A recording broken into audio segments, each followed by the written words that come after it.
And we are live. Welcome everybody to the Raging Rolls this evening. That was the first time I got to see that intro, and I'm gonna have to say it. Like, I am pumped. That was very good. Like, I just want to sit here just reveling in the excitement for tonight's session. But alas, I've got party members to murder and NPCs to outlive them. So we must thrive onwards. Damn it, we just got our character art done. You know, I've got to keep the artists employed somehow. You know, we've got a bit of a contract under the table. They were like, give you a commission as long as you keep pumping them out, and here we are. So you kill me, and I'll become a Death Domain cleric, and then there's 3 in the party. If you I'm just going to keep adding Death Domain clerics. I feel like the blackmailing here is getting more and more strong as we go along. We'll slowly become a solely Death Domain cleric party. Could you imagine that campaign? My God. Thank you all for joining us this evening. We've got hopefully a fun session ahead of us. So before we jump into it specifically, just a couple of housekeeping things. Firstly, thanks again to Foundry for allowing us to use their platform for this game. I've been jumping into it and really enjoying my time with it, and recommend it if anybody's looking for an alternative to something like Roll20. If you're trying to get a few more features, definitely recommend. Otherwise, a shout out to all of the artists again that have gone into making the season look fantastic. You will find their links and their names and things in our stream as some details as we continue playing. I encourage you to check them out if you're in need of a character. They've done an awesome job across the board. Most of them were just exceptional and have really done an awesome job bringing our characters to life. But after housewarming, we must eventually get into Trankasha, into the world of D&D, and into a space where hopefully we can have some adventures. Who wants to volunteer for giving us a recap for last session's shenanigans? So if you want to see my recap for last session, you can always go to our Buy Me a Coffee page and read my journal. That's very true. Content in there. And we'll also be including a few names of NPCs tonight, which are based off of some of our subscribers and some of our Buy Me a Coffee users. Nice. Awesome. Thanks, Forward guys. to that. I can attempt to give us a recap of last session if you like. Right ahead. But, of course, for the full details, like Finry mentioned, see our Buy Me a Coffee page for our character journal entries. Enjoy the guys. Read his journal. Find out who he's got a crush on. So, last session, after returning from the first circle, we had a quick chat with Philly. Philly's Chili Weasel Canteen had all changed. He had somehow used the magic of the crystals to reorganize his layout, and also gave us some teleportation stones so we can bamf back to his tavern at any point in time. We met a bunch of miners, some dwarves who were off work because of a land shark issue in the Nandar mine. So we took the job there, convinced them that we were worth the risk on the job, and headed up to Nandar to take out a belay, which we, a bit of back and forth, and thanks to the brute force of Harm grappling it and trying to, I picture him grappling it and suplexing this belay over his shoulder. And then I think Finry took it down with his with the fork, right? The salad fork of doom. Salad fork. Took it out. And now The only time I hit it that entire combat session. Nice. But a good hit it was. It was a good hit, yeah. So yeah, your fork has slowly gone from a massive sort of trident to a handheld salad fork, and feeling a lot more comfortable with your salad fork of doom now. Very comfortable with my salad fork of doom. It's actually really good to get those little bits of feta at the bottom of the salad. Oh, absolutely. The perfect use case. Forget about fighting monsters. It's like making the most of every meal you've got. Yeah. All right. So this session we find you all finishing up. Most of you covered in Boulay bile. The rest of you who had spent some time back at the location of the first circle, having made yourselves slowly towards the chili canteen, and the rest of you having just defeated the Boulay, find yourselves at the outside of the mine entrance, on your way back to the Chili Weasel canteen. How are you all heading back there? We're bringing the carcass, right? Yeah, we had a cart. Malchus, we have a cart, don't we? Can't we put the bullet in the back of the cart? Yeah, I remember. I remember bringing that along. It should just be around the corner here. And indeed, it is. The cart is just as you left it outside of the cave, waiting for the carcass of the bull. I don't offer to help carry this, but I'm very small, and also I just got this outfit dry cleaned, and it was quite expensive. I don't want to have to do it again before we continue on our journeys. Yeah. How heavy is this carcass? I would say that it would take, four grown men to be able to lift this thing most of the time. Okay. And 0 grown cats. Yeah. I think. Are we able to transport it on that? Yeah, with enough time, I think you guys will be able to brute force it and sort of slowly get this thing onto the cart. You drag it out of the cave first, as everywhere surrounding you hear almost like the sound of like flesh being dragged across the crystal, the ground, but also the slight ringing out as the crystals start to sort of resonate on this thing's back. Grabbing crystals on our way out. As many handfuls as you can from the ones that are sort of standing loose. I believe you guys got quite a good handful after the last battle here. Always more. Always more. Do we need to be treating these like currency, or?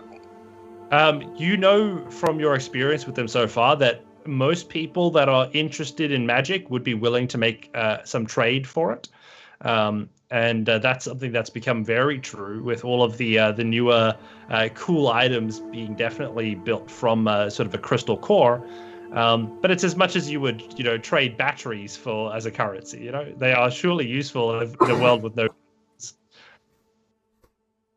So yes, that's what I'll give you. Okay. All right. Well, let's get some crystals. Let's get this thing on the back of the cart, and then let's head back and find where everyone is. What do you say, guys? Yeah, bid you an extra 25 GP per person. GPP. Could we not use one of Billy's magic little stones here to get us back there quite quickly? Although he may not want a cart full of ballet guts entering his in tavern. the middle of his store. Yeah. But it's worth That could work. Is it worth a test? Here we got the magical hotel key. Let's Instapub. We need a door though. Instapub. Well, we have the entranceway to this cave. That could possibly work, maybe.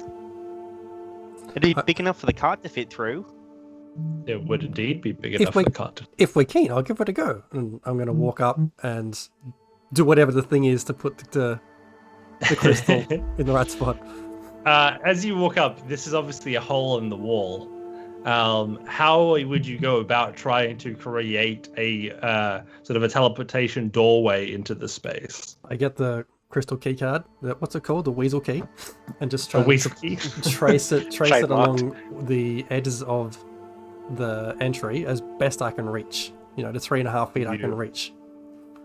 As you reach and you start to scrape along, you get about a foot around as a arc of purple follows where you've just started tracing.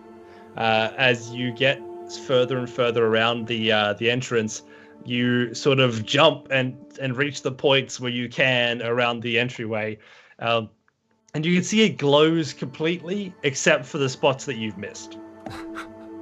And the magic fades away as you were unable to complete the circle in your first attempt. Can I pick him Should up? a boost there, Hector? Yeah, well, maybe not from yourself, Fidri, but yeah, someone. Oh, I was going to offer. Here we go, big boy. Oh, this is embarrassing. With a bit of a boost, the extra 3 feet gives you enough to hit the top of it. As you complete the full doorway, the portal hums into life as you swear you hear laughter and the sound of glasses clinking coming from deeper within the cave. Huh, it seems to have worked. Come on. I'm going to go through and see what's going on. As you walk through, the entrance of the Chili Weasel welcomes you into the warmth of the pub.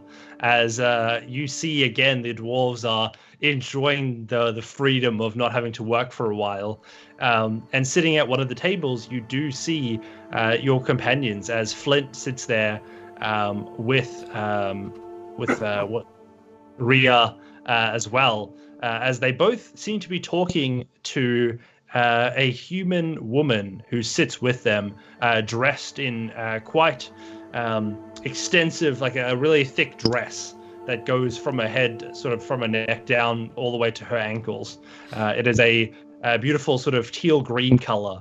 As they're chatting as you look into this lively atmosphere.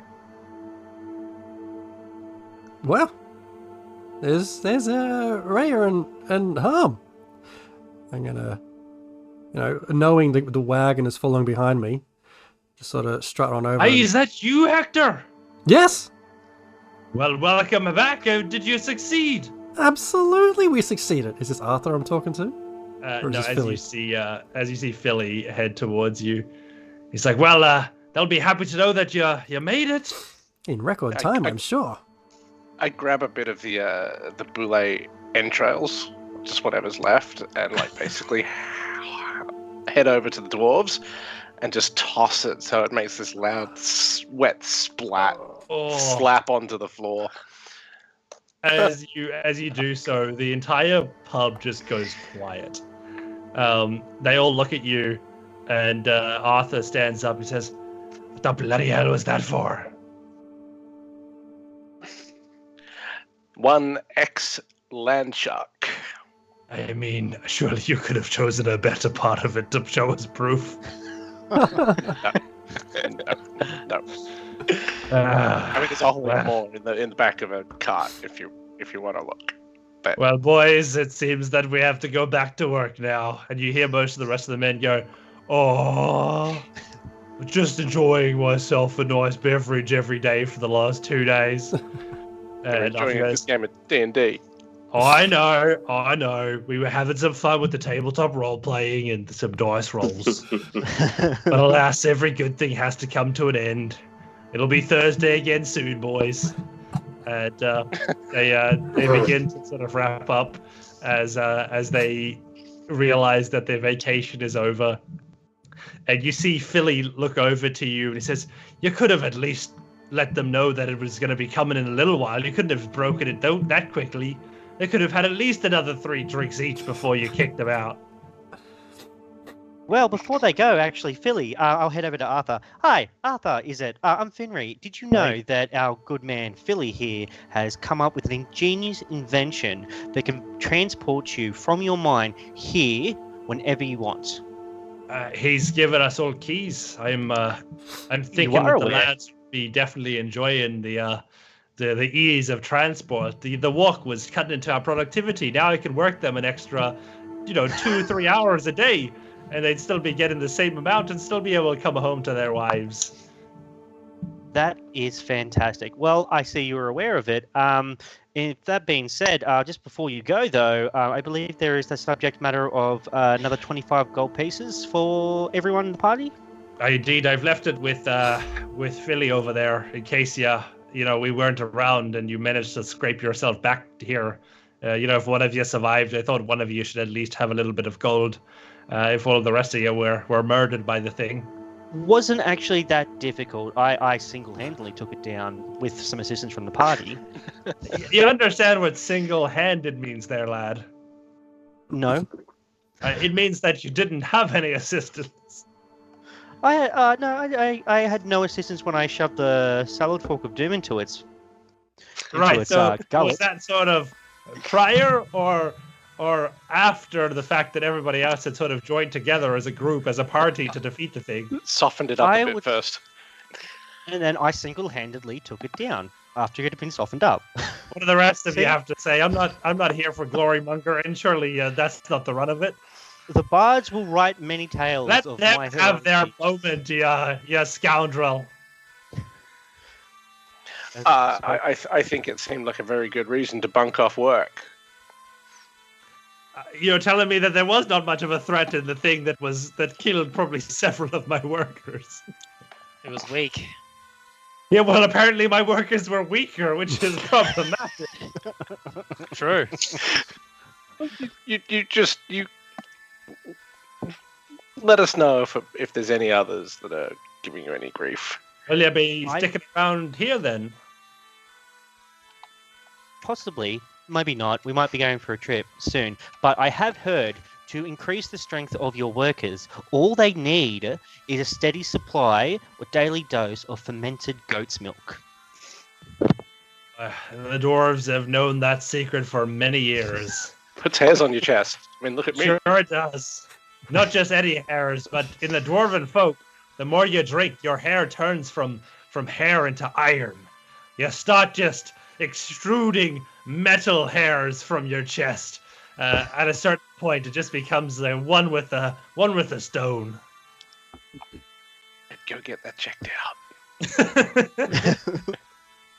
All right, well, have fun, Arthur. We better go see how our friends over there are doing. I see that they found probably the only eligible lady in this place. Arthur, I need to ask you one question before you go. Sorry, I'm just kind of hanging around everybody else. What's that, Hector? These crystals you're mining from Nandar, where do you take them? Aye, well, we've been commissioned by most of the Craftsmen's Guild here to mine them on their behalf. They're going for quite a pretty penny. We used to mine things like iron and gold if we were lucky, but now that we have the crystal close by, it's going for more than both. And they sell it to us mostly by the size and the quality of the crystal itself. So we're trying to get as big a gem as possible out each time. But we get some that are small enough to embed in weapons and jewelry.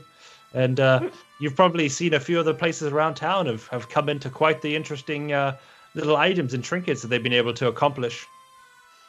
Oh, we have. I just wasn't sure if you had one particular buyer this was for, or many. Good to know. The Craftsmen's Guild here in Avonrath have always made it pretty easy to deal with them. I hear tellings up north that there are definitely some private organizations that are buying up crystals, but I've tried to keep my nose out of that sort of thing. Okay. Well, hopefully you don't encounter any more of those creepy sharks next time you hit the mine. I have a suspicion that it doesn't hunt in packs, but if my suspicion proves wrong, there might not be a pack of us left by the end of it. Well, you know where we are. You know where to find us. I don't, because you've just literally said that you're leaving, and I have no idea your direction of travel. We'll always be back, so leave a message with Philly. We'll come and sort it out for you. Right. I appreciate the gesture, friend. Enjoy work tomorrow. You know that I won't. Oh, don't be like that. Not all of us Turn that frown upside down. Sure, for the rest of their days. I've got to look after these buggers. And he looks over, and you can see a few of the dwarves are literally still trying to sneak in the dregs of their bottles as they're packing up the evening's fanfare. He says, "All right, well, you guys enjoy yourselves, and I'll see you around." See ya. And I'll head over to Flint and Rhea and see who they are having a chat with. So, Flint and Rhea, you have been joined at your table by a woman who, as she approached you, said, "Good evening, chaps. It seems that I'm out of company for this evening, and I find myself in Avonrath quite bored. You wouldn't mind if I sat with you and drank with you a while?" Not at all, my lady. You may take a seat. Please. And she has a seat, and she says, "My name is Isabeth, and named after our good friend Izzy." Yes, what are yours? My name is Flint Jones. It is a pleasure to meet you, Flint Jones. And they call me Rhea. Rhea, a wonderful name indeed. What is it that you lads are drinking this evening? Philly's finest, you know. A nice strong ale. Hey, Philly! As she yells. Jesus And he Christ, says, woman. yes, what is... And he says, I'll have one of your finest, please. And he says, well, sure, right away. And you see the inflatable cat begin to bound over with a tray full of drinks as it pounces up on the table, delivering with a sort of ethereal floating gesture this drink onto the table. And she says, well, surely this is one of the most interesting bar experiences that I've had in Trankasha so far. And just as you begin talking, the door bursts open with a purple glow as a cart full of rotting flesh gets pushed through it by the remainder of your party. Oh, jeez, that horrible smell. Oh, Jesus Christ, which one of these morons did this? God damn it. Hey, wait, is that Hector? And you again see the party as they begin to negotiate with a few people sitting off to the side, the group of dwarves that you've heard sort of yelling and carrying on this whole evening. That's right, single-handedly. Oh, Finry. God, this man's gonna get us killed one day. At least know where they've been. Yes, we can smell it from a mile off. God damn it. This What? shit stinks. Finry, what the hell is this crap you've brought into the bar? That's over there. Whilst you two were searching your ruins, inverted commas, we went out, braved the wilds of Trankaja, and we took down this terrifying beast and earned some coins, might I add. What did you do with your time off? So therefore it wasn't single-handedly, and you've lied. No, It's a I team single-handedly took it down at the end. Sounds a likely story from someone no greater than knee-high. It's not the size that matters, D-Raya. Lads, everybody, come on, let's not fight. Who are the rest of you? Hector here. Oh, fantastic to meet you. And you are? Malchus? So Hector, and she sort of bends down a little bit, offering you her hand. Oh, my lady. And your name? My name is Isabeth. Great to meet you, Isabeth. Oh, it is my pleasure. I hear from your friends that there might be a spot of adventuring that is in order. They said something about a location up north that you would be heading to. Really? That's good to know. Well, I haven't quite informed them about heading up north yet. Well, I won't steal your thunder. Go right on ahead. Well, fellas, it looks like I have found where the possible location of the fifth circle might be. Although I don't really want to head that direction, but it seems we might have no choice.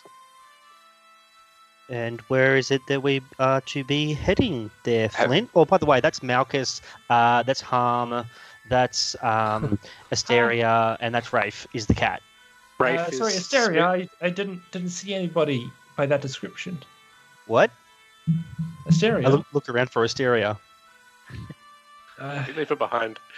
Did you single-handedly forget who that was?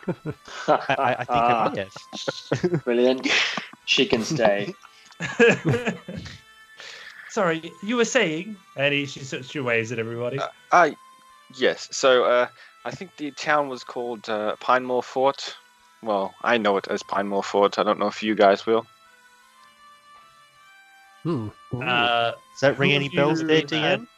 You would know of it. Like, it's one of the places that were in Dramesh, but you've probably never had any real reason to visit it. The people in Krago would have talked about it as the pirate capital. And so a few of them definitely would have potentially been keen to give it a little visit every once in a while. Is Dramesh the no-go area? That's Krago. Krago. Krago is. Krago's not fantastic, and I don't think we should ever go there unless we really, really have to. Just saying. What's so bad about I agree. Well, You know how like down here in like the Freelands, people aren't owned. Krago, it's like the main capital of like the opposite of that. Oh dear. Yeah, I they're getting didn't conflicts. think that this place still had slavery. Oh, my sweet summer child. It is quite contrary to popular belief. Slavery exists, especially up there. It's not a nice place. I think we should avoid it at all costs. But let's give it a wide berth. Maybe go like in a big circular route or half circle route up to this place, Pine Mall Port, giving Krago the widest berth humanly possible. Well, you've got my blessing. I'm just heading up north to Avolo, so I'll hopefully avoid Krago by a good country mile. Avolo. Oh, indeed. Well, what business do you have there, if you don't mind my asking? Well, I found myself traveling a lot of late. The crystal occurrence has made Trankasha a much more interesting place to travel through, and I found myself in Avonrath. I was looking to see what sort of goods were being traded here, and hoping that I'd find a party that might be good traveling companions. And I think stumbling onto you lot, I might have just found it. You're in luck, Rafe says, as he's still sort of sniffing his hand where he was holding a little bit of the the bullet. But it's that sort of curious, like, smells bad, but I just maybe suggest that we do not bathe in that foul ichor that you brought in if we were to be traveling together. Yes, I completely agree there, Rafe. That's disgusting. Whatever you've got on your paw, take it off. Oh my god, that's disgusting. You see her as she like looks away in disgust.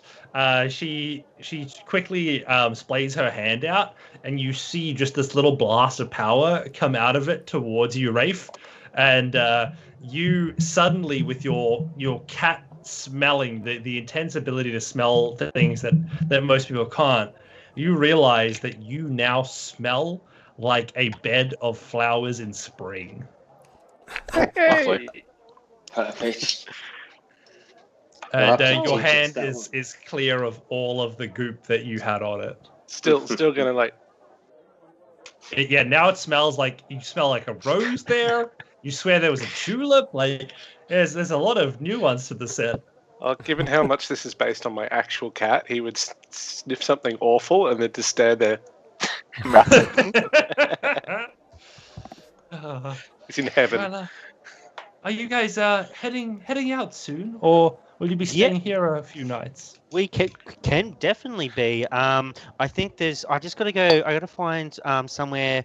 I need to get a hat. But then besides that, I think I don't know. Rest of the party. Do you guys feel like heading off shortly? Definitely. Getting going. Yes, Let's do it. Got nowhere else to be.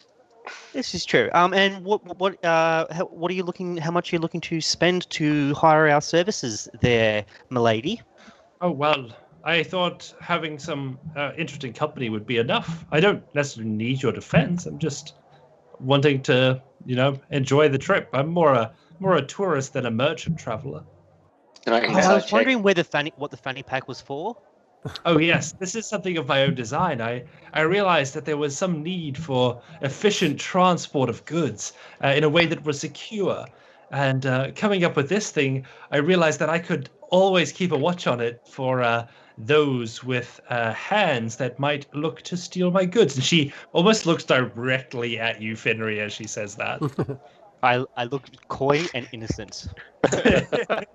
But we know nobody that matches that description, do we? Not at all. Definitely not. I don't know. Democratic vote. Who feels like going without pay just to begin our travels? Yeah, I think that's Fine I by think me. that's fair. How far away is Head it? out of town. Oh, well, it's probably a few days, days. ride. I suspect from the fact that none of you had your horses on the trip that we'd probably be going on foot, which is fine by me. I don't own a horse. And we'd probably get there within 3, maybe 4 days if we decide to take it a bit slow. What if you pay for drinks and accommodation? Oh, that I can surely provide, my new friend. That seems fair And to me. you see her nod over to Chili to Philly. Yeah, hear that, Philly? And he's like, what was that? And he's, the boys here are drinking on me tonight. And he smiles, and you see Inflatable Cat like overloaded with drinks, including what looks to be a slightly discolored fermented goat's milk this time. It's like it's gotten a little bit green now. As it comes, all the rest of the drinks are sloshing on the sides of the glass as it's carried, but this one just sits as solid like force. It is now cheese. Wow. Yogurt. Inflatable cat. I'm Bad gonna yogurt need stage. I'm gonna need a knife. You see as out of nowhere just a knife appears, like a cheese knife that floats up onto the table. Has the next knife got to an your- edge on it? Because it's gonna need it. You see it like come off of the table. Inflatable Cat runs off with it, and you just hear like and comes back, and it's got a beautiful sharpened edge.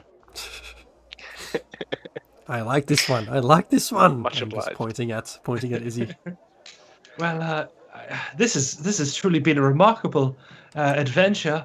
I almost think that there's going to be more interest just staying here, but something tells me that the adventure follows you lot, and not necessarily the other way around. That sounds Indeed. like it is definitely been the case so far. I've made a bit of a life for myself, finding out those places that will be of interest, and here we are. Izzy, From did what you she's telling... Sorry. go, Finley? Yeah, Hector. Not all at once, boys. I've got plenty of time to go around. My question was going to be for the DM.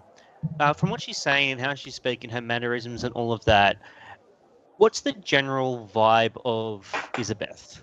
You want to give that a insight check? I can definitely do that.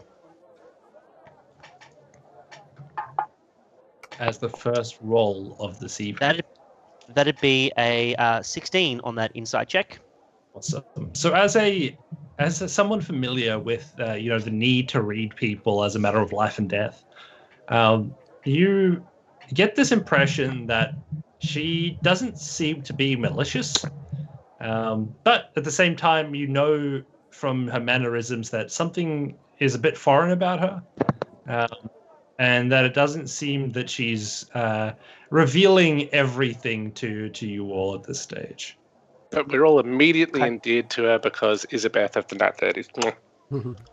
And also, she bought us drinks.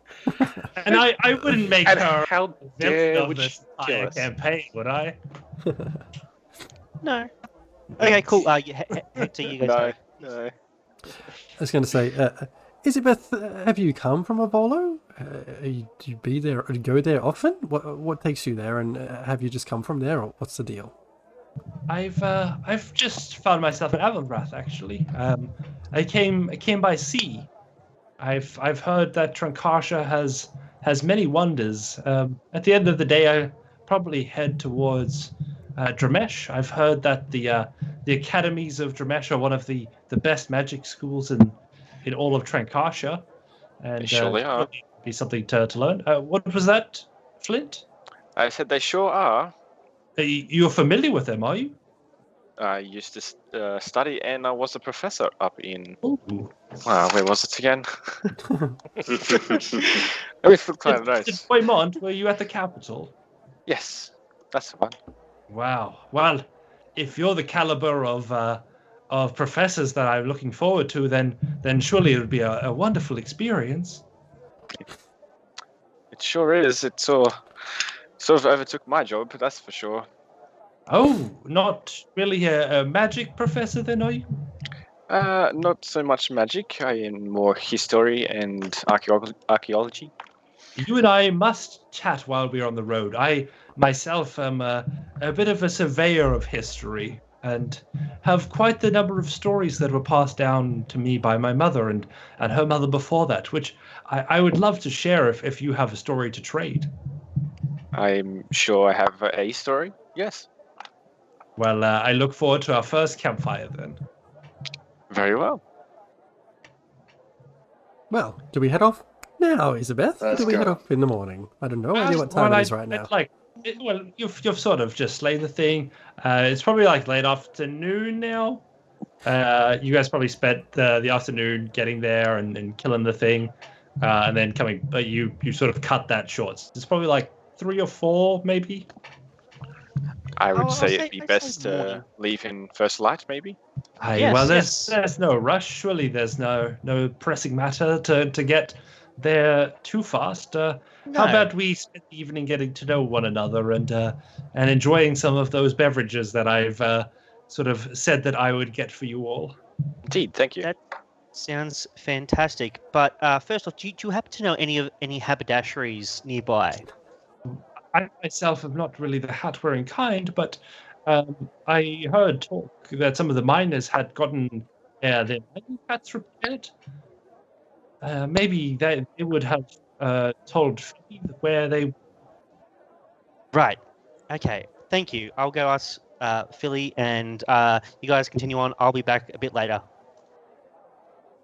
Very well. As you and you start chatting about the hats, he says, "Well, I did indeed. They talked about Tim's brim. Sorry, what was that? Sorry, your voice is cutting out a little bit. Tim's brim, like the brim of a hat. Tip brim. Tim's brim." Tim's brim. What is this Sounds- gibberish? Finry spontaneously dies. Yeah. Doesn't sound okay. No worries. Thank you, Philly, and I'll slide over a copper piece. He says, As I "Well, thanks for your charity, lad." Copper piece. And I leave. He looks at like the prices on the menu board. It's like nothing below a silver. He's like, "My God, I give them a teleportation ring, and this is the things I get." Oh goodness. Yeah. So you heading out, and you do end up getting to Tim's Brim, and you find yourself in a beautiful haberdashery. You see the sort of mannequins that are all dressed to the nines, coats splaying out as if blown by a brisk breeze, as the mannequins stand resolute, hat upon their head, and a stern gaze into the distance. As you look in, you're probably there for 10 seconds browsing when a beautiful chime echoes across the store, and you hear the ding, ding, ding, ding, and suddenly all of the mannequins start to strike another pose as they, like models, begin to showcase these outfits again and again in these different poses. You look over and you see a halfling man standing on top of a stool, starting to try and address one of the other mannequins that's in preparation. And he looks at you heading in. He says, "Well, hello there." Oh, hi. Hi, I say in halfling, because I know a language that isn't common. "Oh, I didn't know that you spoke the tongue of my people.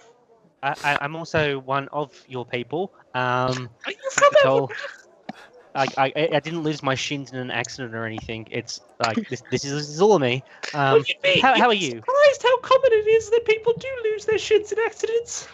Oh yes, especially now that because of the crystals. Actually, Indeed. are you Tim? I am Tim at Tim's Brims.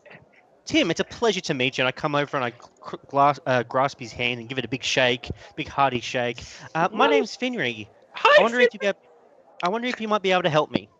I hope I can. If you're looking for a hat, I'm the man. I am definitely looking for a hat. The type of hat that I'm looking for is it's quite wide brimmed, and it's got like a little band on the centerpiece that goes on the head. One side is gently folded up, and on that same side there is a very large feather plume coming out. That surely sounds like the most magnificent hat I've ever had described.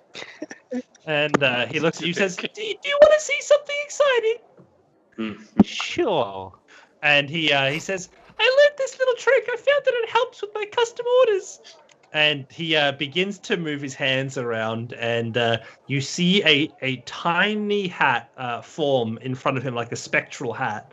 And he begins to stretch out his hands, and you see in front of him a sort of illusionary hat appear.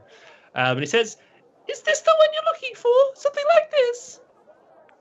Is it the one that I'm looking for? It looks right, but you notice the plume is unfortunately not as big as you wanted it. Can we make the plume quite large? I'm thinking multicolored, like almost like. Have you ever seen a peacock? I have just the thing. I get this request a lot from my male patrons. They always want it bigger. And he begins to again stretch his hand, and you see the existing feather plume sort of disappears, and it stretches out, and you see this beautiful peacock feather stuck into the band that's around this thing, stretching out into the sky. Oh, thank you. This is fantastic. Do you have one of these available right now? Unfortunately not. The custom orders do take a little bit of time. But if you give me maybe at least 2 weeks, I might be able to give you an update. I've got to source the feather. It's going to be a complicated case. Unfortunately, I'm going to be out of town. I'm going to be out of town for quite a long time, and I won't be able. I don't know when I'm going to be coming back. I'm leaving tomorrow morning. Is there any way to do maybe a rush job to see if we can get it done before I leave? I can get the rest of it for you, but not the feather. And I look around the store. Is there any feathers on anything in the store? You do see a gorgeous pigeon feather resonating out of one of the hats. I think that will do for the moment. Well, all right. How much gold do you have for this custom order? I actually wasn't going to. How much are the crystals worth? You probably don't have you've got to stop dealing in that side of the world prior, after your after you left Krago. So I don't know if you'd actually have a good indication of that. Okay, I pull out one of the smallest pieces of crystal that I grabbed in the cavern. What I don't have. What's that pebble for? This here is quite a valuable crystal. It is said to contain unknown magics by man, elf, or any of the races. It's said that this power comes from the dawn of creation itself. And as I say this, I am casting distort value on the crystal. Oof. Nice. So how does that work? I'm going to do a saving throw. Well, if he doesn't believe me, so the way it works, cast a spell on an object no more than 1 foot on a side, doubling the object's perceived value by adding illusory flourishes or polish to it, or reducing its perceived value by half with the help of illusory scratches, dents, or any other unsightly features. Investigation check. If he wants to do an investigation check to see if he can see through it. So he'll probably do that because he wants money. He's not gonna just take any pebble. So I will roll that for you. Let's see what we got here. That's the wrong one. That's a D12. None of that. We want a D20. And roll that one. Damn it. It says, well, it's pretty valuable, but I don't think it's quite that valuable. If you give me 3 of these, I think I'll be able to give you one of my hats.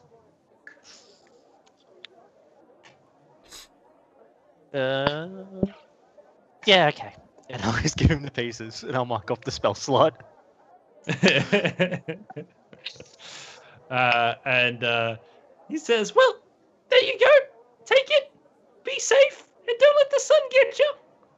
Yeah, that's not a problem. And as I leave, because I'm a little bit miffed that I failed on my brand new spell, I'll kind of just knock one of the hats off with my mage hand as I exit the store. Well, there goes that price again. And you find your way out of the store. Does anybody else want to do anything prior to heading off in the morning? I do want to check out the armory and see if they can make any shield out of the bulle. For the sake of speed, I'll say that you did drop off the carapace, and they have offered to work with you for the cost of 50 gold pieces to cover the cost of material as they begin to try and turn that into a bit of a shield for you. Awesome. How long they say it's going to take? They probably they would have informed you that it's probably going to take at least a week to get to it, and then probably a week of crafting after that, being a new type of crafting that they've never attempted before. Good. Come back. Be ready for us by the time we get back. I sure will. Thank you very And much. they prepare themselves for your return.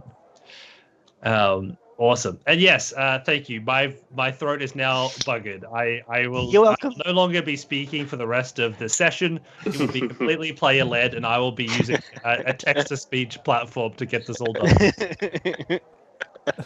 Roll for Solid initiative.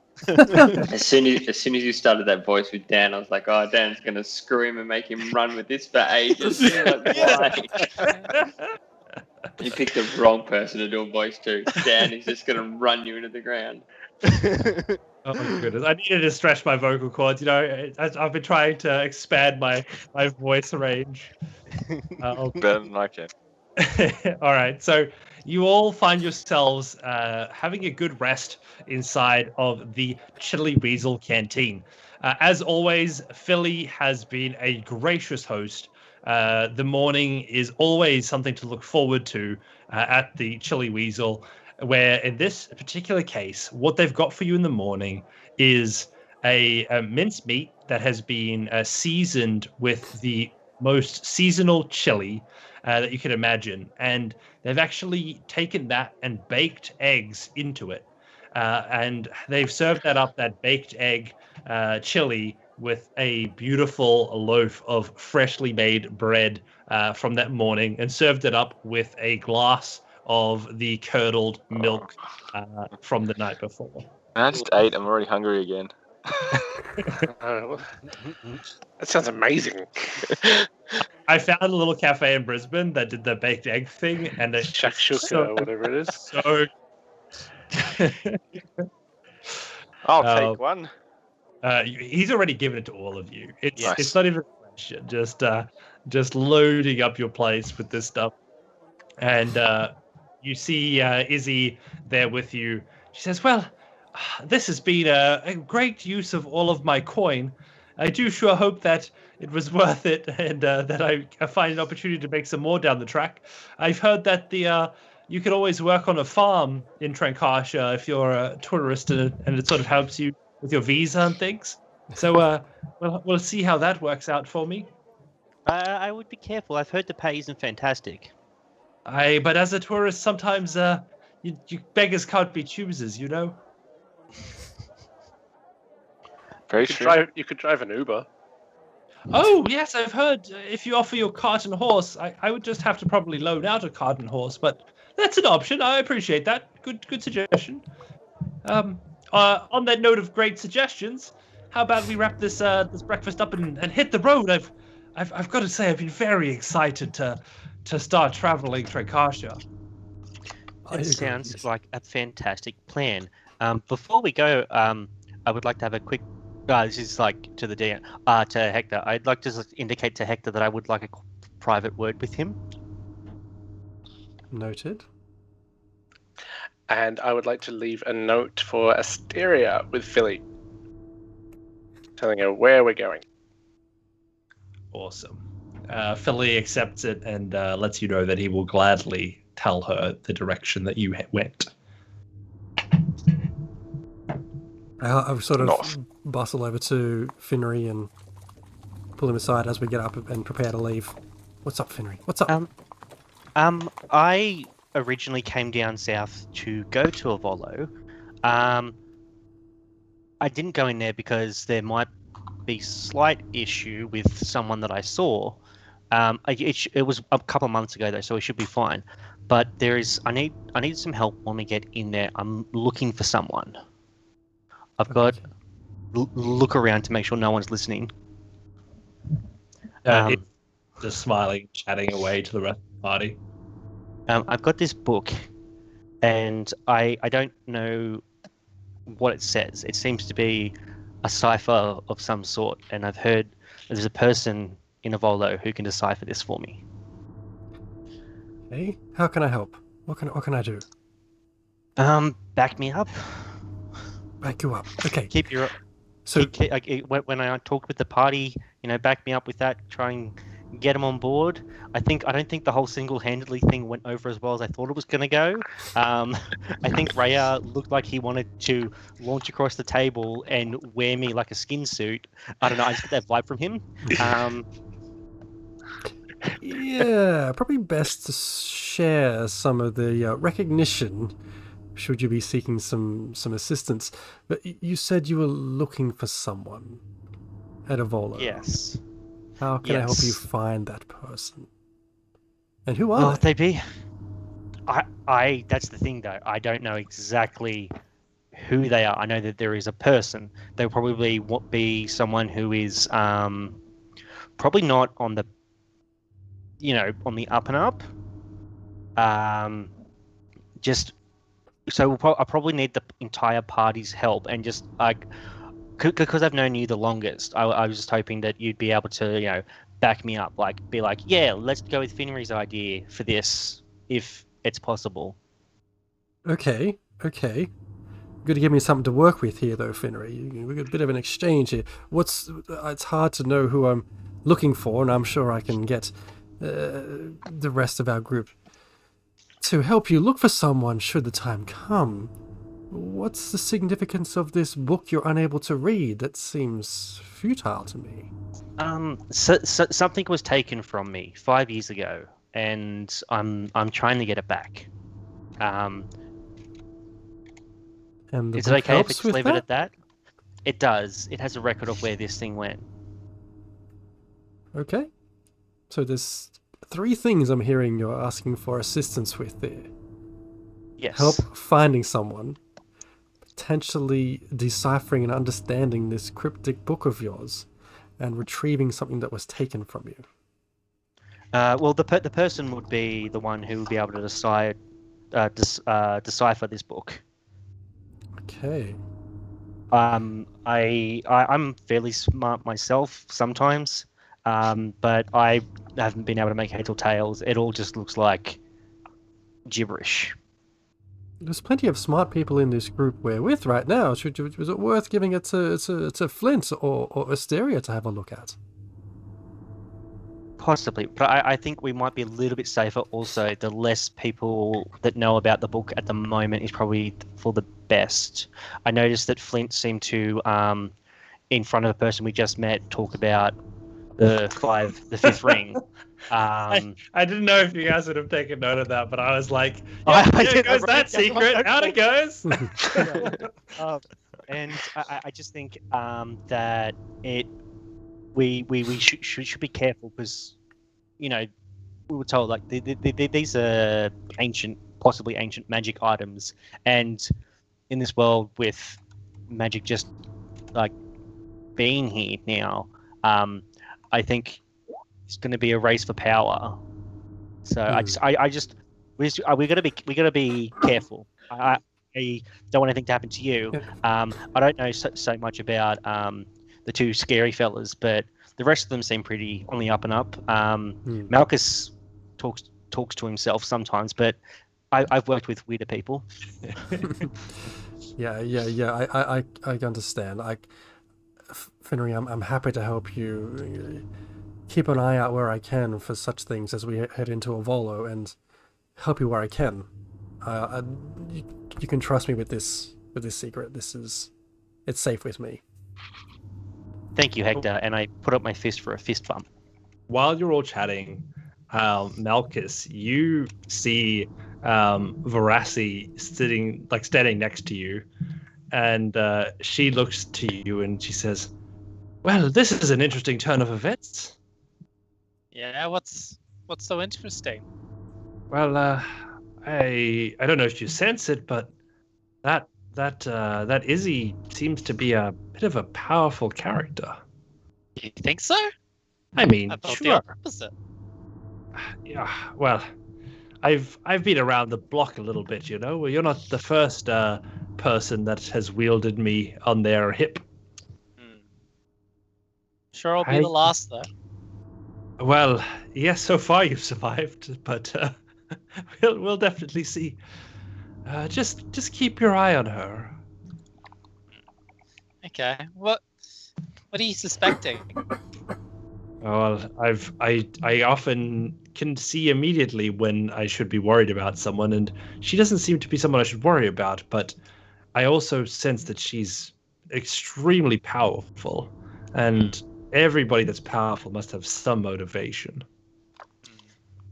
Okay, I'll make sure to keep an eye on her. Well, at that rate, let's go get ourselves some more power, shall we? Yes. And she sort of happily walks out the room in the direction of the exit. So you all slowly begin to make your way out, finishing up your time here inside the Chili Weasel. Thank you, Philly. He says, "You're always welcome." I My door. Sorry. I flip him a gold coin this time. He says, "Well, your gratitude grows by the day." And he says, "My door is literally always open to you. I mean, I don't think I can close it." And you all begin to head out on the road.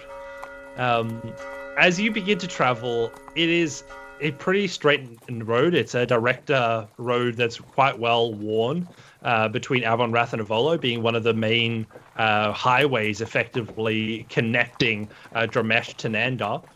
And the road is fairly uninterrupted. You continue to travel, and what I'm going to do for the sake of tonight's session is I'll get one of you to volunteer to roll a d8 to see if you get an encounter during your travels. Ooh. Who volunteers? I've got it loaded. Mark, 1, 2, hold it. 3. Mark volunteers as Oh! That's a. Oh, That's we're a gonna three. die. That good? That sounds like a beholder. That Hey, sounds like a that's beholder. Middle of the road. That's a So- bloody giant eagle again. Nothing extreme. You look back as Flint is taken into the sky by a giant eagle. So, and then there were 7. with a I'll meet you 3, guys there. you as you are riding, walking past the through the fields and the farmland outside of Avonrath, you come across a farmer who you see him inside of his fields, and you see him just really mad, and you see him frustratingly taking his scythe to his crop. And as you look out closer, you see that his entire crop has a purple sort of hue to it. Very interesting. Should we check it out? Yeah, let's do it. There's a sense of evil here. It's no harm. You can sense evil, Rhea? To a degree. I know the rights between good and evil. And And this Izzy does looks not at sit you and well. says, "What do you sense about me then?" You come in many shapes and forms. Oh, I sure do. And I will stealth behind the big person, which would probably be either Harmon Everybody but you. Raya. Harmon or Raya, they're the two biggest people in the party.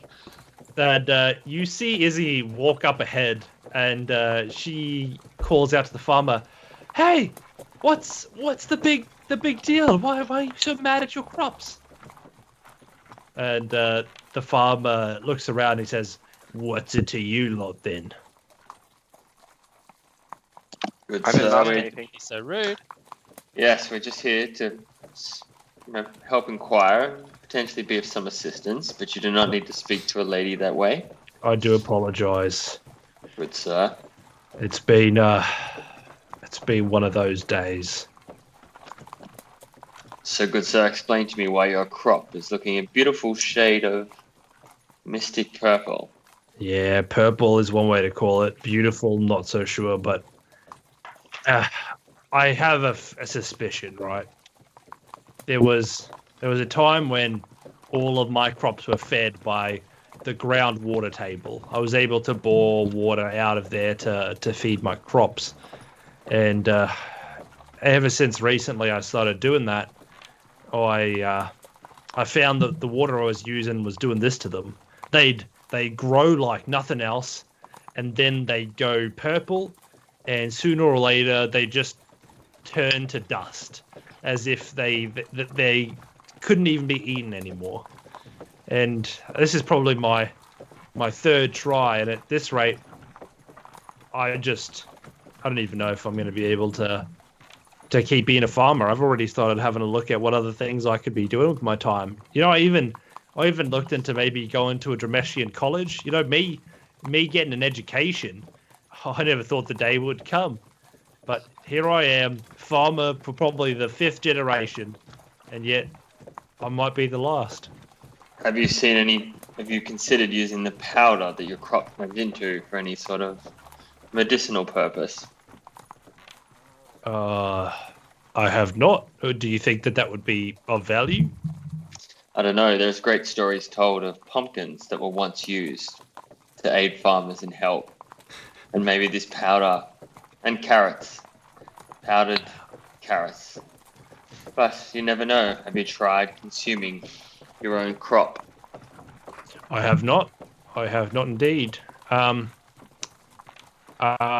Well, you know, it's worth a shot before I sort of wrap the whole thing up, I reckon. And he says, anybody else want to try it with me? I laugh and say, I'm not going to be a guinea pig. What the hell? Can I jump down? I want to grab a handful of the dirt or whatever the dust we're talking about here. Crop dust. Crop dust, and just try and assess whether it's poisonous or not, or... Sure, you can make a roll with you got a what, like alchemy kit? Oh god. Yes, I believe I do. I'm going to scoop some in my hand, look at it, and then just blow it in his face. I'm going to crop dust him. Yeah, you hear it, you just see like you get hit by the full blast of it, and you see him like and then he stops. Achoo! As you just see this purple sort of wet sludge just poof, get completely exhaled from his system, and you see that he starts to sort of look at himself. He's like holding his hands out, and he says, "Well, and you start to look at him, and he says, "Well, I don't feel very different." And then as you look at him, you start to see sort of the sort of coming out of his skin. His skin slowly starts to turn purple, and he's like, "I guess it's truly a waste of time then." Well, off to college I go. I'll draw my crossbow just in case, because that's weird. Are you okay there, lad? I'm hiding behind Rhea. Yeah, I'm My going bad. to I thought I saw you, but I didn't. My apologies. I'm going to bend down to block Finnery, and I'm just going to collect up some of the powder just to make sure I've got hold of it. Well, thanks for trying. I guess not much else I can think of doing. You guys busy? I have some tea. If you'd like to stay. Otherwise, I appreciate that you probably have better places to go. I'm not sure if we have the time, fellas. We probably should keep moving on. If there's nothing we can do here. All right, everybody. Okay, I think I say as I come out of stealth. I think. Oh, where did you come from? Sorry, I'm very small. I guess Why have you got your crossbow out? Oh, sorry. I was just just in case anything came out of the crops. It's quite dangerous out here. So, right. Let me get this straight. your groundwater is contaminated by these crystals, and it's causing them to turn purple and age very quickly, and then turn to dust. Correct? That's about the long and the short of it, yes. Right. And now you have that inside your system. Aye, but it hasn't done anything. Is he aging before our eyes, DM? It's just purple. Okay. All right. Well, I think it Little weird. wouldn't be a bad idea, guys, to find out what is causing this and see if we can't help this poor individual so he can continue being a farmer. Well, I mean, sure, if you like. I have literally no money to pay you. All of my crops are literally turning to dust. Yeah, he's just a peasant. Let him die. Hey, Malchus, what? I was going to give you a present. I don't know now. Oh, a present. I don't know. How about this, Malchus? If we help this gentleman, I'll give you the present after. Depends what kind of present it is. Oh, it's a You good think one. I'd like it? I think you'll love it. Alright, just this once. Just Pro- once. It's probably his old hat. That'd be great. I don't know, guys. What do you? I think it would be, going around, doing something good on our way. Like, I don't know if there's such a thing as karma in this world. If there is, DM, I don't know. But put out some good vibes. Good things will happen. Not always, but I can see your words there.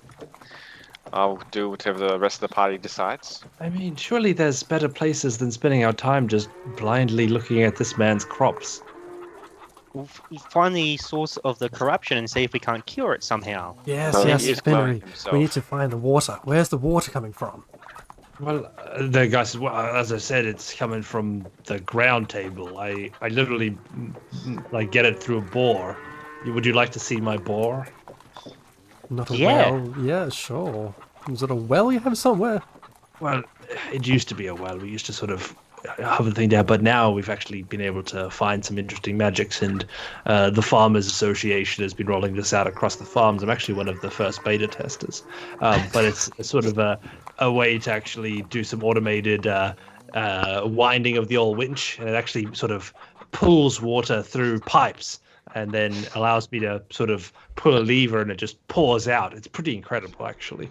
I kick the dirt and say, well, looks like it's working out real well for you.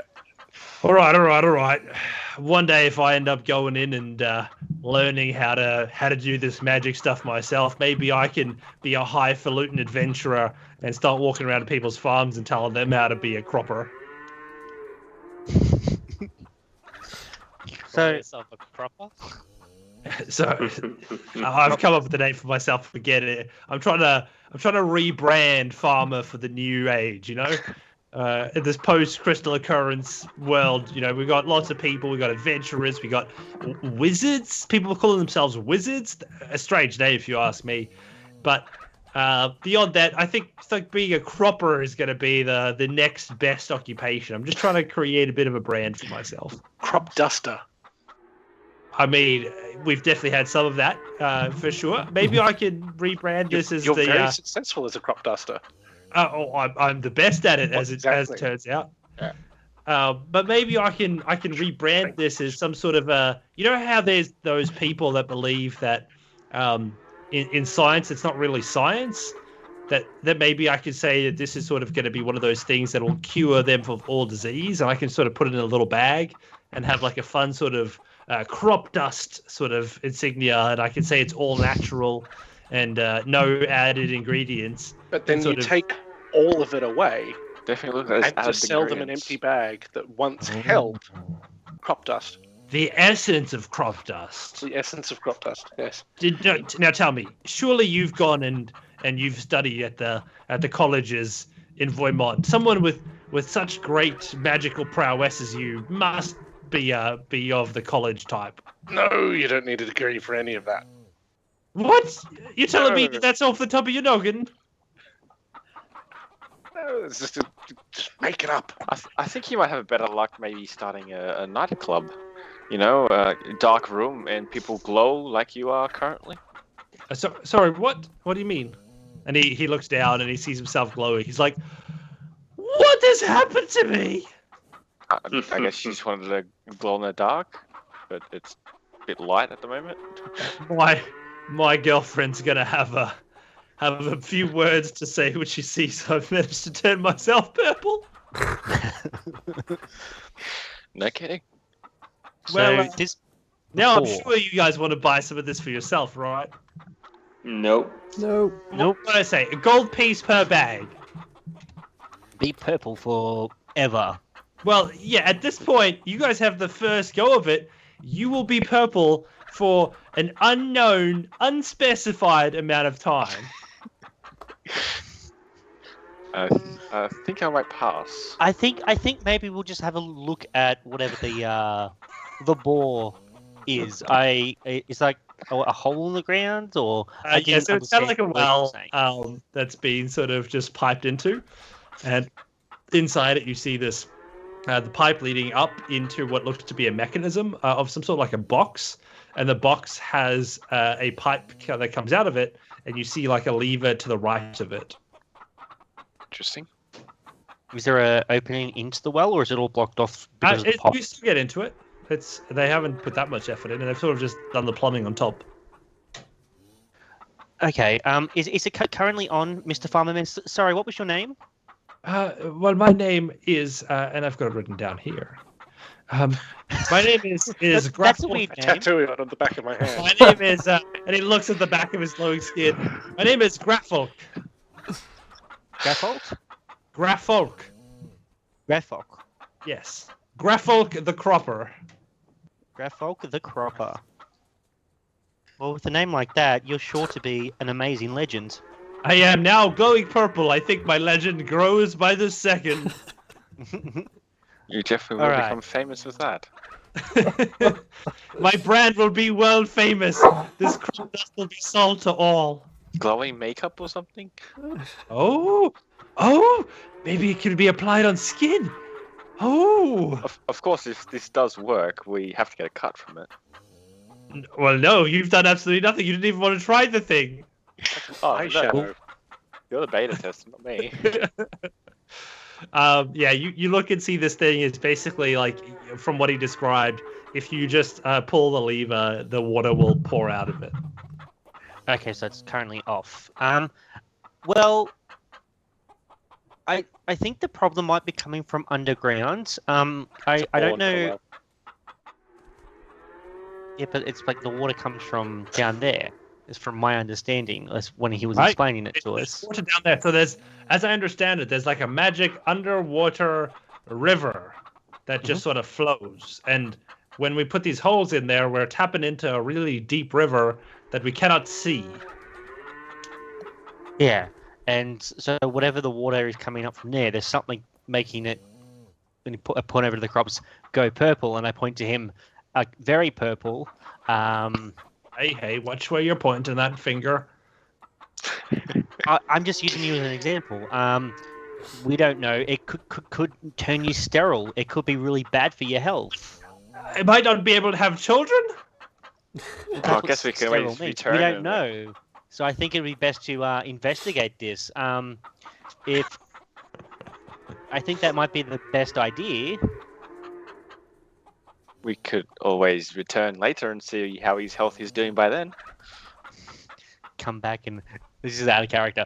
Come back and he's just like a zombie, just gnawing on his wife. Nothing Well, to see luckily we here. avoided Oh, that well, then. we'll let the death clerics deal with that. Yeah. I don't know. Is someone going? Oh, I'm happy to go down and have a little looky-loo to make sure that.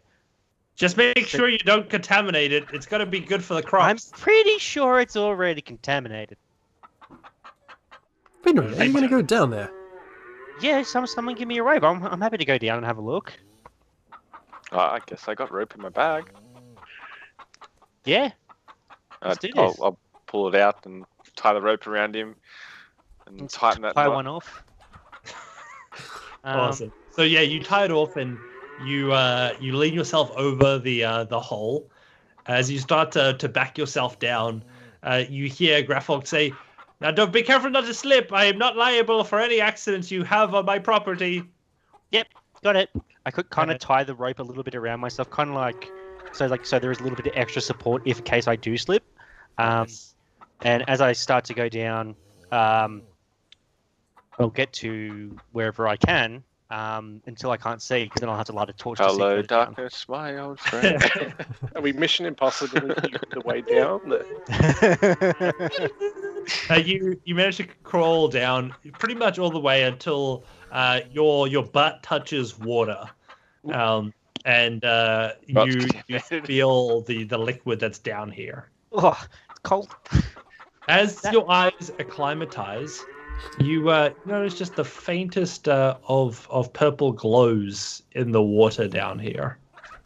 All right, I'll light a torch so I can see a little bit better. Boom. Boom. You find yourself in sort of a meter round hole that goes all the way down, and you are now at the water level, and the pipe continues downwards. All right, this is probably gonna get dumber. I'm gonna take a breath, and I'm gonna stuck my head under the water a bit with the torch up to see if I can see any crystals or anything on the bottom of the water. As you dive down, you quickly try and do your best attempt at breaststroking your way down there, and with a sword hanging out. You find yourself at the base of where this pipe draws from, and you see that at the bottom of it is sort of what seems to be a pretty big filter that is at the base of this thing that's stopping a lot of the larger debris from actually going up the pipe. Okay, and there's nothing on the filter, or no. This filter seems to, there's maybe like a rock or two.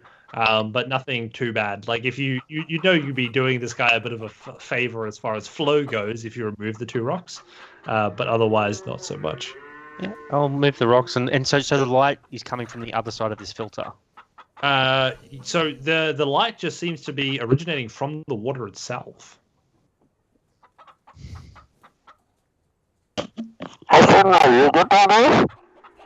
What was that? Fenrir, Oh, you're yes. good down there. I'll swim back over. That's right, under the water. Can't hear. Yeah, I'll swim. I'll move the rocks, and I'll swim back over, and I'll just shut up. It looks like it's the water itself. That's why I told you it's the magic water. Yeah, but it's fucking with your crops. Hey, but are you gonna be able to take care of the giant fuck off crystal over there? And he points over to the Southern Star, which is just this huge mountain-sized crystal that's it's just in the horizon. I can't see where you're pointing from down here. I'm maybe- underground. Well, I'll describe it for you. Have you ever seen a mountain, lad? Possibly. Well, imagine the whole thing was made of crystals, and it was all the way fucking into the ground, however deep you want to go. Oh, that sounds pretty bad, mister. Now imagine if that started leaking into the bloody water inside the ground table. I reckon most of us farmers would be having a rough time of it, wouldn't ya? Oh, yeah. I reckon you should that would bottle really it fuck things up. and sell it at a premium as sparkle water. Well, Northern Star water does have a good ring to it. I'm not sure if the alternative purple thing would really do well for my sales numbers, but it would really showcase which type of water they buy. The one type of water is the one that doesn't turn you purple, and the other one is about the fans, and that'll all be purple from the beginning. It's a feature, not a bug. I'm not sure what that exactly means, but it's right up my alley. It's gonna go right to my cropper handbook. I'm going to call over the edge of the hole. Fenrir, get out of there. There's nothing we can do here. This man is purple. He's staying purple. Nothing we can do now. Yeah, I'll look around, kind of slump my shoulders a bit, and I'll just grab I'm sure I have one or two empty vials, and I'll just fill them with the water so that Hector can have a look at it later.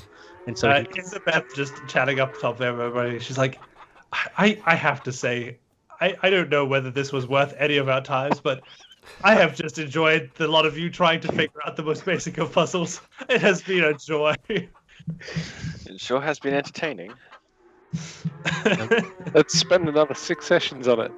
Well, Yeah, the dragon chase is maybe definitely we here. could sort of put a time loop thing around here and make you have to figure out the answer to this thing. Probably we can leave it. Can you Well, At least imagine? that way we can hide our fuck ups with.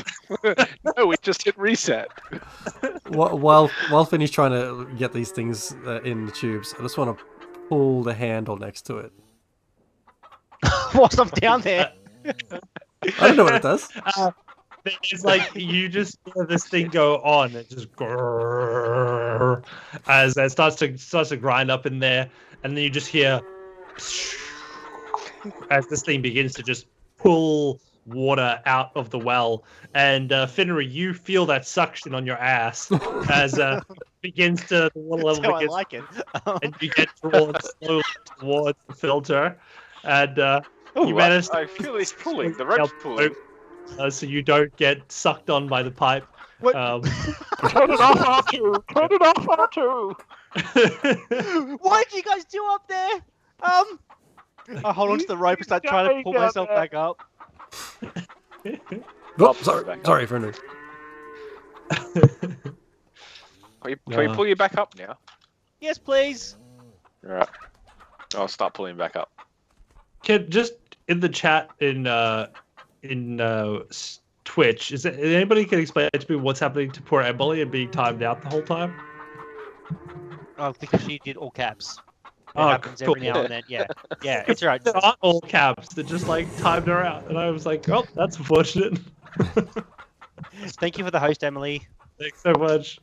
Dude. Awesome. So yeah, you guys managed to scramble up Finnery out of the hole that you've climbed into, and you see everybody looking at you up the top.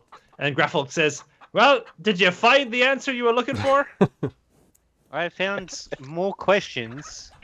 Hi, welcome. If you come with me to Dramesh, we can both start studying together, and hopefully we can find answers at the same time. I've got no. I hand over one of the vials to Hector. This is the water. It purple down there. I'm a little bit concerned considering that thing we just fought. Like you haven't been like this water. This water doesn't get used to like feed any of your farm animals, does it? Oh, absolutely, and not just mine, but almost the entire community out here is using this water. If you're anywhere outside of the immediate town, you're going to be using the water from the ground table. Oh. Okay. And your animals are okay. They're not very aggressive, growing crystals, trying to, eat you. Not yet, but just now I'm turning purple and glowing, so who knows what tomorrow's got in store for me. Yeah. Good luck with that. Well, thanks, lad. So it's a no on that tea there? I ain't said No, that no, from no. me.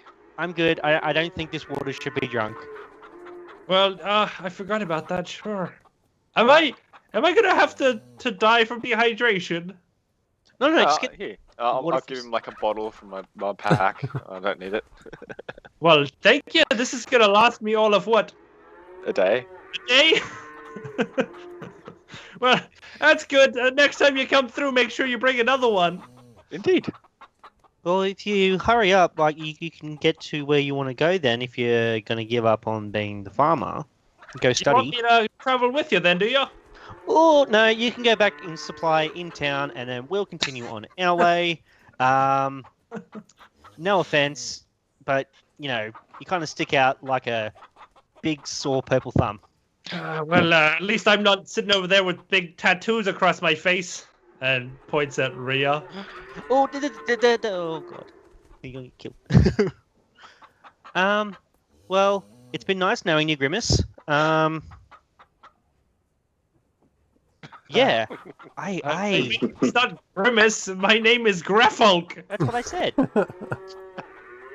Graffolk the Cropper. Graffolk? It's a name that you better get used to, because one day I will crop dust the whole world. I don't believe that one, but okay.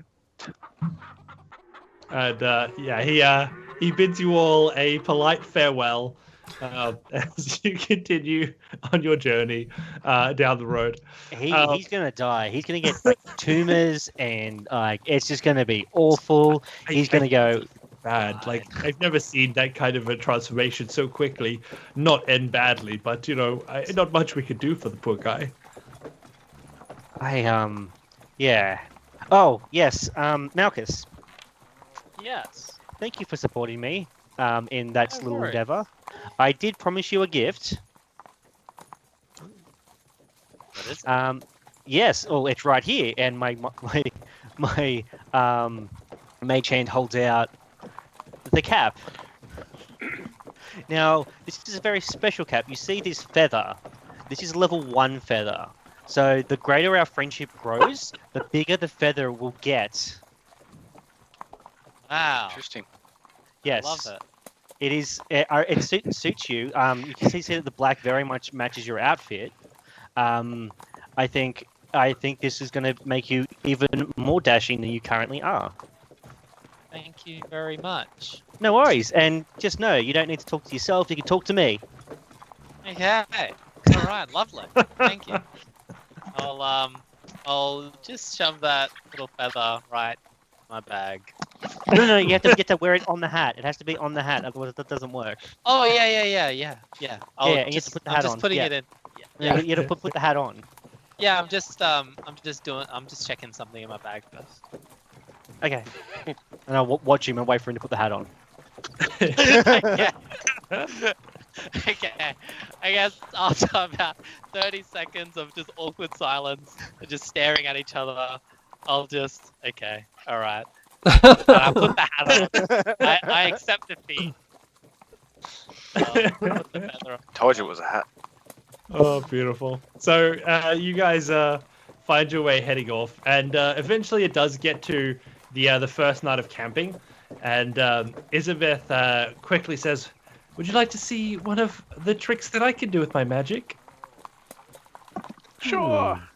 She rises up her hands and she begins to like twirl them in a circle, and you see a glowing ring appear around her. And it takes her about 5 minutes as the ring's colors begin to intensify as they turn purple. And you see ruins begin to appear on the ground. And then she reaches up, her hands by her sides, claps above her head, and around her a spectral tent appears. And she opens up the flap. "Well, what are you all waiting for?" Yeah. Thank you. Yeah, very well, thank you. I'm game. And Yep. I head in. And inside you see this fully furnitured sleeping quarters. So there's a place for each of you to rest. There's also a fire that's already sparked to life at its center. And you see a bag of sort of foodstuffs that is on the counter in the sort of small kitchenette that is begun to be prepared as you all step in. Is this bigger on the inside? It is a little bit bigger on the She's a inside. Time Lord. I knew it. This seems very cozy. I figured out a way to sort of make a little campground while I'm out and about. It's not much, but it keeps me dry out of the weather. This is amazing. Could you teach this to other people? I'd have to figure out. I'm still trying to work out some of the kinks. I've a few times woken up in the middle of the night and it's sort of shrunken, and everybody sort of had to like just be squished together. That was a bit of an unfortunate one. There's nothing to be embarrassed about. There's issues with everything. No one's going to shame your kinks. Well, I appreciate it. One day it'll be right as rain, and if I do cross your path again, I'd be happy to try and teach you. Oh, thank you. That would be fantastic. I'll cook. A big thank you to Inflatable Cat for giving Rafe some, how they put it, oppression compensation. Isabeth, My own mod team's ganging up against me in the chat. You're a bunch of bastards. Oh, so good. No, you're more than welcome to cook. I'd appreciate it, actually. I often find myself doing the cooking. It'd be nice to have you cook for a change. Yes, of course. I'm more than happy. We just wasted a morning, but yeah. You wasted. Yeah, so you guys are settling down, relaxing a little bit. And she says, don't worry too much about sort of keeping an eye out. To most people outside, this place doesn't even exist. It's pretty good that way. So, Cool. we're I protected in look here up as well, cutting or just carrots. hidden? I've never really had anybody try to invade it. I'll let you know the answer to that when it sort of gets tested. Fantastic. I'll be keeping first watch then. Hi, well, your prerogative. I'm not going to tell you how to keep yourself, but I'm sure as hell not wasting any sleep on watching. That's okay, Isabel. So before we get into chatting in the evening, I think it's a good time to call for a little bit of a break for the session. We can reconvene in 10 minutes, let's say, Sounds 10 good. minutes. That'll give me enough time to make dinner. at 10:13. And 10, 13. Hey, Dan, you got 2 minutes for a cup noodle and then 8 minutes spare. Bum, bum, bum. I was going to make a couple of Vegemite sandwiches for everyone. Oh, yes. I could do a veggie sandwich. All right, 10 minutes. Check it out. Back 10 to you, minutes, everyone. guys. Don't go far. Well, so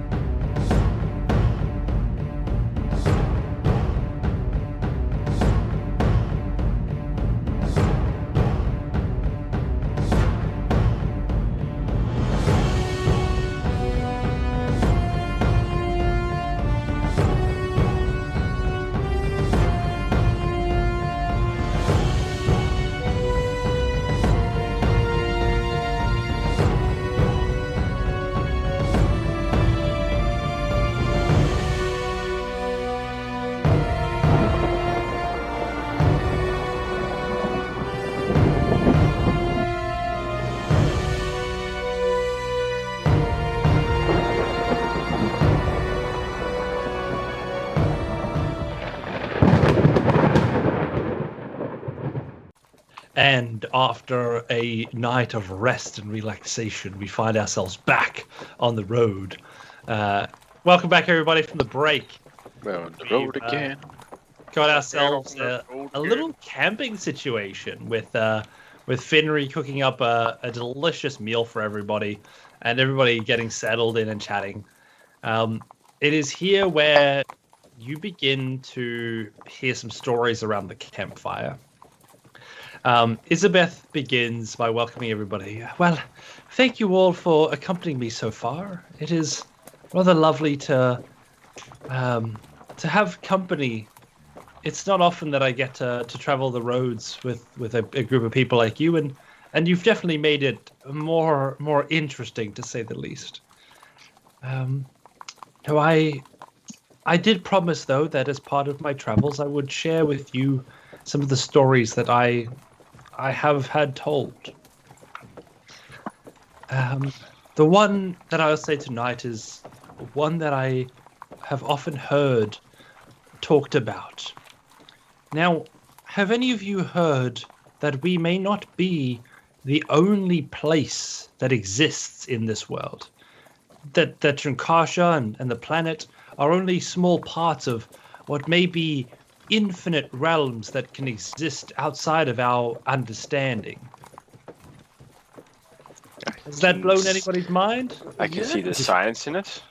Tabaxi, right here. Not from this realm. Yeah, I mean, I didn't want to call it out, but you are very cat-like. Yes. Well, Please. we got ripped here across space and time when the crystals emerged. Oh, well, damn. Well done. You're sort of a living proof of what I'm about to sort of talk about, but indeed there are other places, much like our own, that exist beyond what we can currently understand. And I think we're only just starting to see these visits become more and more apparent. Visits As from she looks who? at you all, visits from other places, other planes, other realms. I heard a story, and it's one that at the time was much a fairy tale as a prophecy, thinking back on it now. But my mother, she spoke to me of a place where the people there control magic in the same way that we here breathe. They can control it as an instinct, and in doing so, they all meld the world around their own desires. The place is said to be visitable by us from here, and it's said that people visit from there as well. And this plane exists just outside of where we can reach. And they say that if you go to this place, and they call it the fairy realm, that you can be trapped in there forever, and they can adjust your mind and force you to live there under the guise of their magics for the rest of eternity. But that is not what the story is about. For no, the story that I was told was of a creature that lives there. A creature that is the ruler of some of that place. They call themselves the Queen of the Seasons. And as I've heard, she's powerful enough to bring upon winter, or summon spring, or bring autumn with a fury. And all of those in her court worship her and abide by her rules. I've heard many tales that she is not pleased with immortals, and given the chance that she would invade, but much of that I assume is old folks' tale. But besides that, I've heard of stories of great beings that are created and let out into the world. She once spoke of waystones, almost like doorways that lead into our world. And when you find one of these, if you can utter the phrases that would open it, you would simply be able to step through. And they say that sometimes these fairies would sneak in, and this is the scariest part. Sometimes they would take a baby from a family and they would switch it out for something else, a creature that's not quite human. They call them changelings. They look human. The parents don't even know it, but their babe, no longer of this world, is a manifestation of fairy magics. And it is said that if you misbehave as a child, at least where I grew up, that the fairies could be encouraged to come and snatch you up and replace you with a better behaved changeling. But I've never heard, or at least been told, that that's true. No, it sounds like petty ways to make children behave.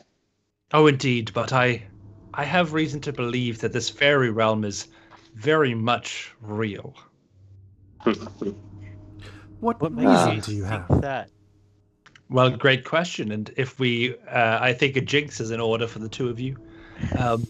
But indeed, I once in my travels came across a stone.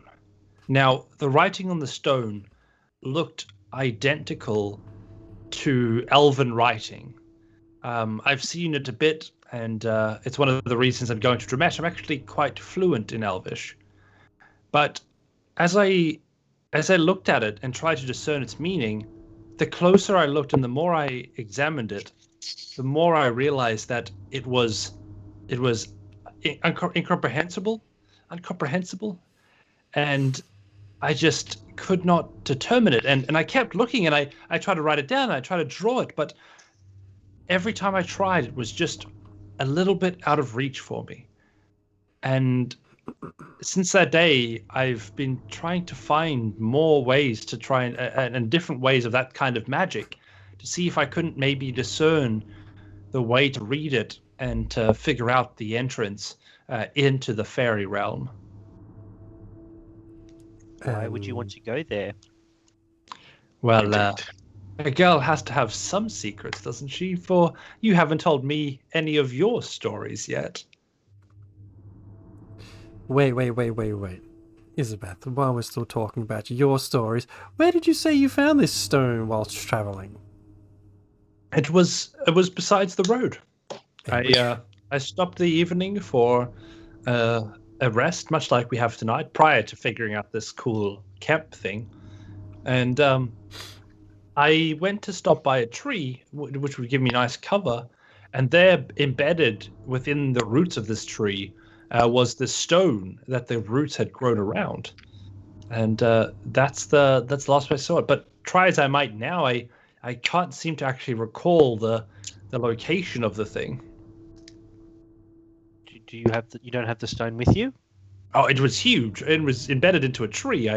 I wasn't to take it away that day.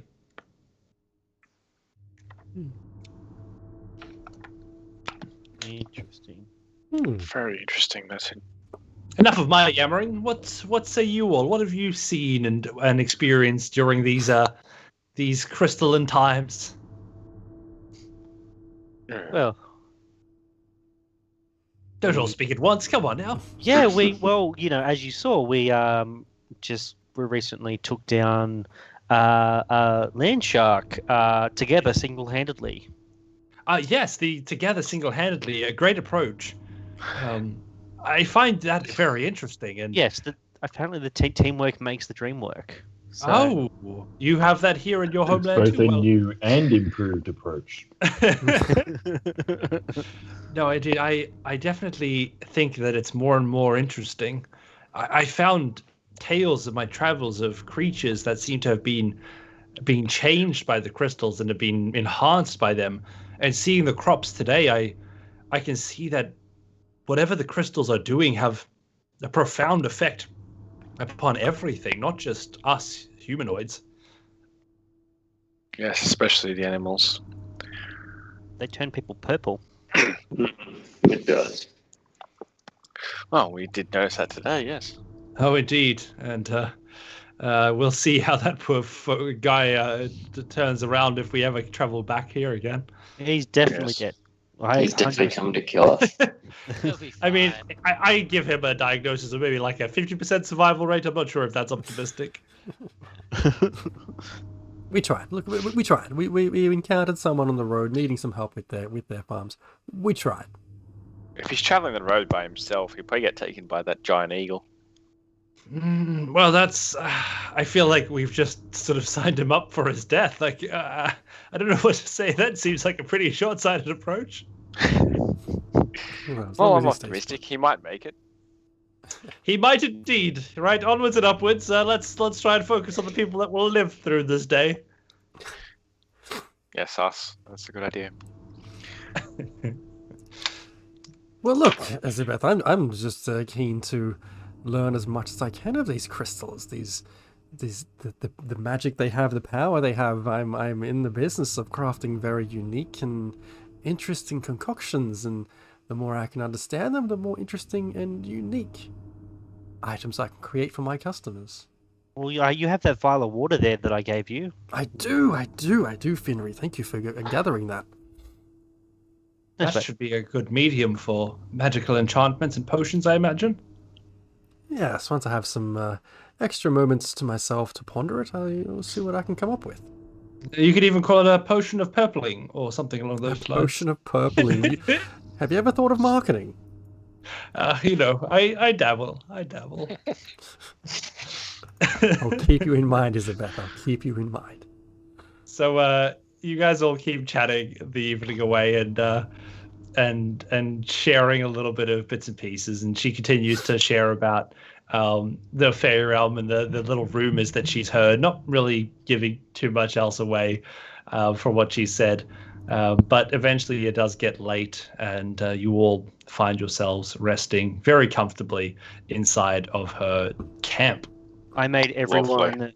everyone spicy buffalo wings with blue cheese sauce, made from fermented goat's milk. Nice. So does it have the right consistency? Oh, it's perfect. It's almost designed to be a dip. Like it's great. Sounds like a spicy meal. It's a spicy meal. Yeah, Yes. we're gonna Dutch oven this tent. Oh no! Speaking of Justin. After a beautiful night's rest in the ambience of the aftermath of the wings, you all wake up well rested and begin the travel once again. As you continue down the road, the road is very straightforward. You pass a few people along the way and manage to get along just well into the afternoon. As the afternoon starts to draw near, can I get another one of you to roll a 1d8 for me? Who's up? Carlos, you're up. Well done. Thank you Okay. for your service, Carlos. Don't fuck it I up now. nominate you as tribute. Oh, Oh, what's that thing? 5. Could be another 3. Could be another the water dude. Been following us. As you're walking, Malchus, you see a ring that's lying on the ground, a golden band, embedded within it a purple crystal, with an inscription that seems to glow purple as well, just lying in the middle of the road. I'm inspecting it. It looks magical. Yeah, I'm gonna chuck it on. Awesome. So It's nice playing with you, dude. you're just chatting away to your sword and to the rest of the party. And as you pick up this ring, you put it on, and suddenly you just feel the loss of connection to all of your magic. Oh. Your sword disappears. You're like the lady, and you are just unable to even feel any of the arcane elements that were coursing through your body just a moment prior. You right there, Wow. Malchus? Yeah, what's the matter? And I take off the ring. And immediately, you're like, it's restored, and your sword is like, okay, never put that thing on again. What have I told you about randomly grabbing magic weapons? When you grabbed me, that was one thing, okay? I accepted that you were an idiot, but putting on just a random ring without even knowing what it is, you could have killed us both. I don't know why you're so upset with me. I need you That's to fine, live, that's- goddammit! I Yeah, but need you nothing to went live. wrong. He's talking to himself again. Yeah, It's we're fine. not upset with you, Malchus. We just wanted to make sure you're okay. No, not you, not you. Then who? Then who? Yeah. It's a long story, Verasi, but anyways, Anyways, while I was saying, it was fine. Nothing ended up going wrong. Did you he know. just cuss at me? This is an amazing, I think like, so. magical item. I think that ring actually What? matches your hat. I think you should wear that ring always. I can't wear Why? this one. Why not? Well, it seems like it's a like an anti-magic ring. A Gold magical digit. anti-magic ring? Yeah, Can I have a look? it's a magic anti-magic ring. Flint, Yeah, have a Flint, yeah, I have feel a, like this is something you should have a look. definitely investigate. Yeah. I've heard I of wanna ways that s- I wanna Hector have might a be able look to at help you create some interesting things using this. Create something? That sounds good. We Good. should talk over the campfire when we got time, you, me, and Hector. I've seen things, have things revealed to me that this could be very interesting for you. That sounds like an interesting topic. I'll have to accept and chatting later. Awesome. So again, you all managed to travel onwards. The origins of this ring seem unclear. Prior to sort of reaching that point, you hadn't passed any big groups of people or anybody that would be wearing this thing, and so the origins remains a bit of a mystery. Interesting. But eventually, it does reach the evening of the second day, and the sun begins to set again. and you find yourselves at a comfortable resting spot off the side of the road. Is a bit of a campsite that people often use while traveling, and you see Isabeth begin to walk towards it. All right, time for story time part 2, shall we? And you see her again begin to cast her circle around as the engravings begin to again originate on the ground below her. And she claps, and the entire campsite again pops up, and you all find your way inside of the tent. Lovely. Finria, I did really just love your wings last night. Any chance that you have anything else creative up your sleeve? Only wings, unfortunately. I'm kidding. You had me there for a second. You truly did. No. I think last night was enough of a smell. I need to get my clothes dry cleaned again. The smell just lingers. Oh, it does. I thought traveling typically left you a little bit on the smelly side, but this is truly something else. It's spectacular. Yeah, no. About something nice and healthy. I think Brussels sprouts. I'll fry you some Brussels sprouts. Do you have any butter to put that into? Yeah, definitely. Ooh. Brussels sprouts, maybe some lentils or beans or something. I think that sounds nice and hearty. Lots of protein. Yeah, it sounds very hearty. Where's the flavor coming from again? Oh, don't worry. Oh, a man of mystery. Excellent. Well, I guess we look forward to So anyone's that. getting secret Baldric milking a rat vibes. No. Literally, as soon as she turns away from me, you just see Finry's face just be like, "Oh shit, spices."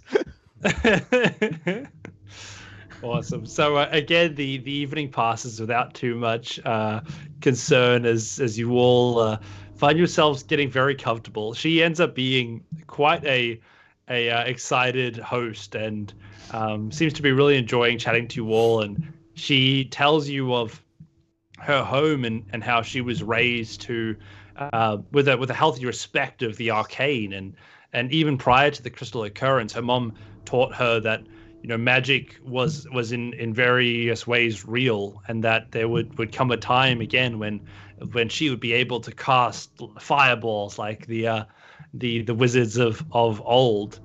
And she speaks of this sort of foundation of how she was quickly able to hit the ground running when the crystal occurrence happened, and start to really get into magic in a big way, which is how she's managed to figure out some of the stuff like the tent and so forth. Where did you say you grew up? Sorry, Isabeth? Oh, well, I grew up not too far from here. It is a bit across the way. Have you ever traveled past Trankasha through the water? No, I haven't. Well, one day when you do that, you'll come across some of the independent isles down to the south. They're where I'm from. Interesting. And now you said your mother knew of magic before the crystals. She couldn't do it, I might add, but knew of it. Yes, she's the one that spoke to me of the fairy realm, and much of what I'm able to do today is from things that she suggested may be possible. Did she know why the magic went away? She had her speculations, as most people did. There's only so much you can do when you believe in a thing that everybody else tells you you're foolish to believe in. You have to justify it somehow. Many people say that it was a god that was angry at all of the people here and drove it all away as revenge for their disobedience. But my mom was never really of that belief. Many of the churches will tell you that even today, that the magic is a reward from the gods. But I believe that the way that she said it might have been for our own protection in the long run. It may have been that at the time that the magic was taken away, that we were unprepared for protecting ourselves in a time of magic. And as I've come to understand it, there are forces out there that are larger than what we can imagine. If just as we spoke last night, if the realm of the fairies are real and the Queen of the Seasons has the powers that is claimed that she possesses, surely things out there could be even more powerful and have far worse of an intent for our world. That's true. Yeah, it's a bit concerning. And where you grew up, was there any old temples like in a circular pattern or anything like that? Circles? Not really. Most of them were squares. Oh, okay. Interesting. It's a very odd question there, Finry. Yeah, very specific. Are you sort of a fan of particular types of worship domes? So circles are just pretty cool. They're pretty neat. I mean, rings are must made out of agree. them. Architecture is very good. Yes. Well, that's enough for tonight, I reckon. I gotta get some rest. Lots of walking, Well, I'll see you all in the morning then, shall I? Yes, definitely. Hope everyone enjoyed their beans and Brussels sprout stew. I have to say I was A little doubtful, bland this time. but was that paprika that you added in there? Yeah, I just thought I'd try something a little bit different. I don't think it mixed too well, though. With the rest of the fermented goat's milk. You will get it next time. I'm sure of it. I believe you're onto something here. You just maybe should try it a bit more on yourself and get the flavor profile right. Yeah, I'm not used to cooking for large groups. Usually, I just do it for myself. So You're doing a great job. The wings were great. This one was okay. Tomorrow, surely you're going to go back to great. I believe. Oh no, it's definitely someone else's turn tomorrow. Maybe that's not too bad of an idea. We'll chat about it on the road tomorrow, shall we? Sounds great. All right, night everyone. Next Fine, time on we'll finish MasterChef what it's Trincalcier edition. Good night, Malchus. Who will win Good the night, Mr. Maybe. Harmon Rab, you wanted to chat about something? Yes, I've heard of fantastic creations with anti-magic rings, guns that can act like cannons, and things of the such. We must consult with Hector. I mean, I am really not one regret who's able giving to this make to you. such I things. forgot that this contraption But we existed, should- but now I can't we take should- it back. It's incredible. Well, I mean, Hector would still need to make such a thing, whatever that voice was that says that they is upset at us having it.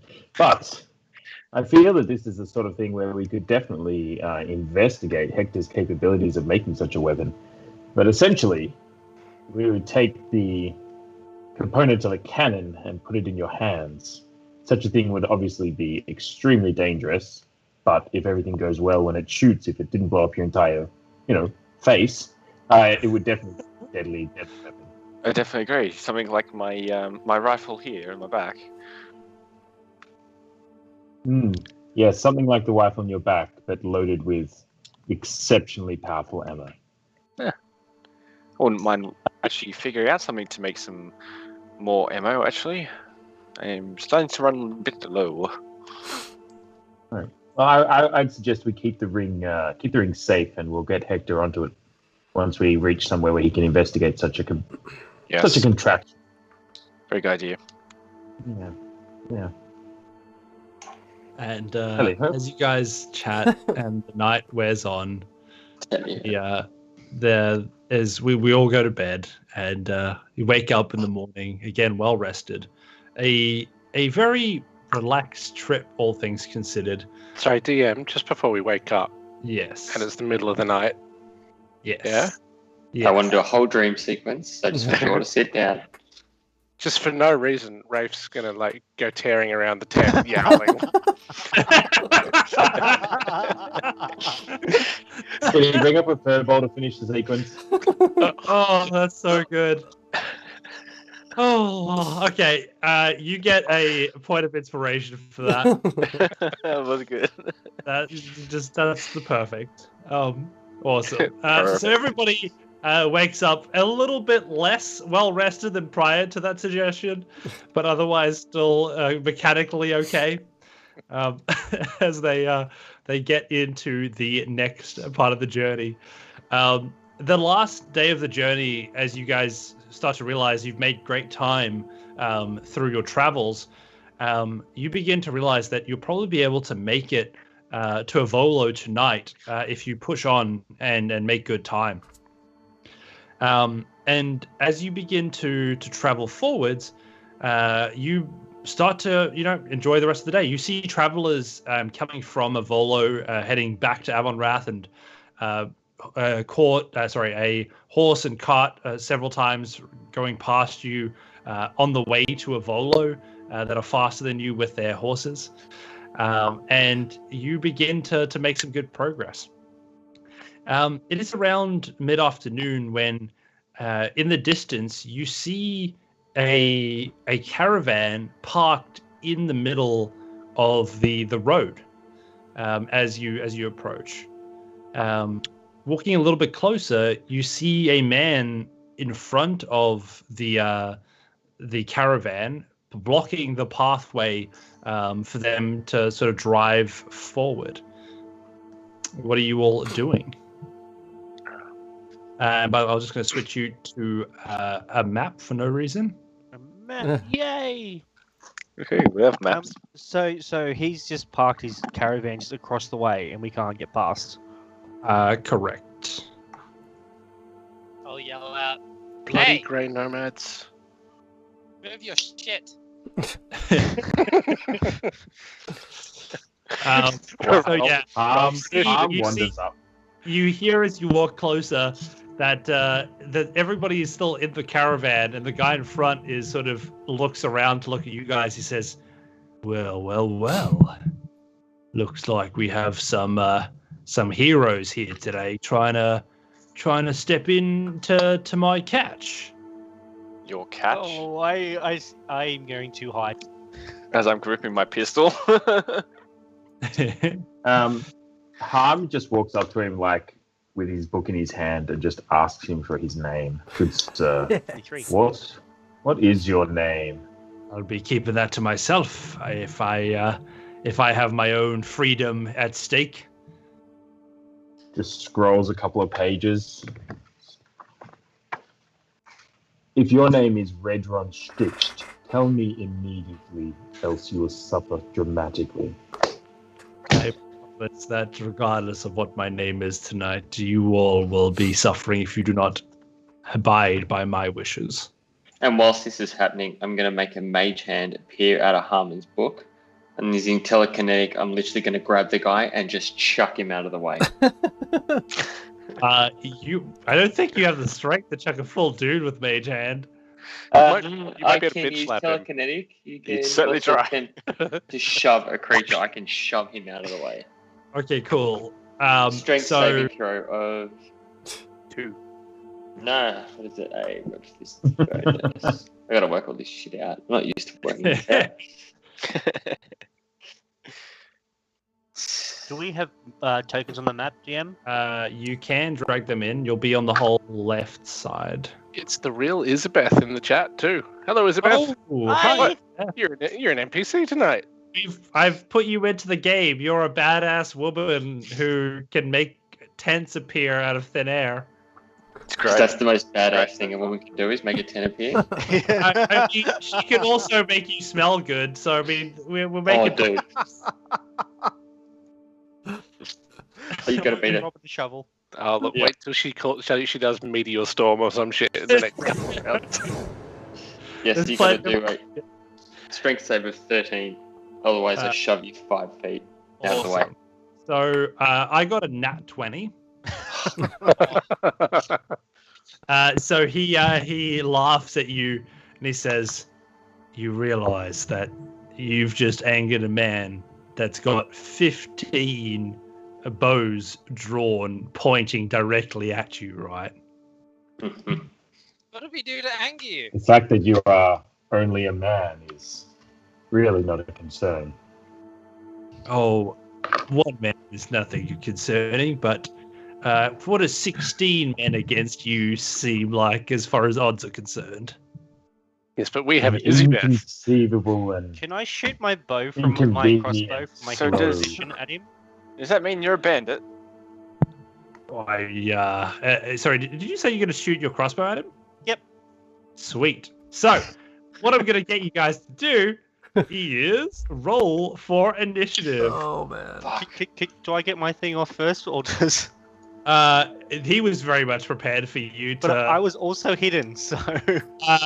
No, what you've actually got to realize is that by pure coincidence, you are actually standing directly next to an enemy combatant right now. Oh, hey, buddy. So your hide was not as successful as you initially anticipated. As you look back and like you pull out your crossbow, and then there's like a crossbow in your back, and it's like, no, you. Joke's on you, buddy. You got disadvantage. Mr. DM. Hey, I'm hey. clicking initiative, You and got it says there's some- no Let's go do a active combat. All right, cool. So now there's an Midnight is encounter. Go active ahead. encounter. You guys should be able to add initiatives. Here we go. Roll high. All of Look us. at that. Oh, Where's the thing? 17 for Hector. oh, came out alright. Starting lowest number goes first, right? Yeah. Yes. Oh, Harmon. Yeah, it's Huge. like golf. What is going on? I can't. I can't roll it. Hang on. Nor can I. I'll just have to roll it from the other app. And then I can also roll for you too. That'd be great, please. Not fantastic. Mine was a 13. Can you guys see the enemy combatants in the turn order? I can see Yeah. one. I can Only see one of them. bandit. Just the Okay, bandit cool. captain. And so you want your roll done. Yes, please. I'll add you to the combat. Bam. So now you should be there, and you can press the button in there. There you go. I see bandit captain, but no other bandits. Is that expected? Yes, for now. Oh, I hear so Oh, many That's dice. a lot of dice being rolled. Something that's very cool about this game is that it hides the initiative, so you don't actually see anything until they are revealed. Oh, no. We're fine. This is fine. There are so many dice on my screen. No. 1, 2, 3, 4, 5, 6, 7, Oh goodness, that was fantastic. 8, 9, My 10. God. I can't even tell. I've just had to scroll and I've lost track. All right. 16. So at the top of the order, you guys start to hear the sound of thoof, thoof, thoof, thoof, as 15 crossbows are released. And Finry's turned into a pincushion. So they're gonna just start firing at the closest targets. So this one here, which is hiding amongst the trees next to our friend Hector here, is going to fire a bolt directly at Hector. What? Asshole. How did they get off before my nat 20? You got a 20. They got a 21. Oh. Oh, They ain't messing around, these little guys. Firing a crossbow bolt directly at you. Does a 19 hit? Absolutely. Boom, as it shoots. Damage, normal. It will strike for a massive 2 points of piercing damage. As the first That's half his hit points. next in the turn order, we have another bandit who also reveals themselves, and this one will shoot directly at Rhea as they are sort of most opposite them, and they will shoot again with their crossbow as well, hitting for attack. They're going to poof, a 10 to hit. I'm assuming he doesn't Does not hit. Awesome. Next in the order, now we have Dr. Harm.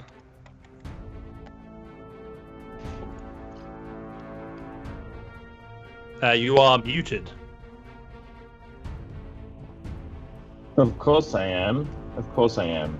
I'm just going to clench my fist and bring the warhammer around on his face. So, guys, The subtle approach. yeah, I'm right next to him. I was chatting to him, remember? I was Nice. taking a mickey. Does 18 hit? Let me double check. It does.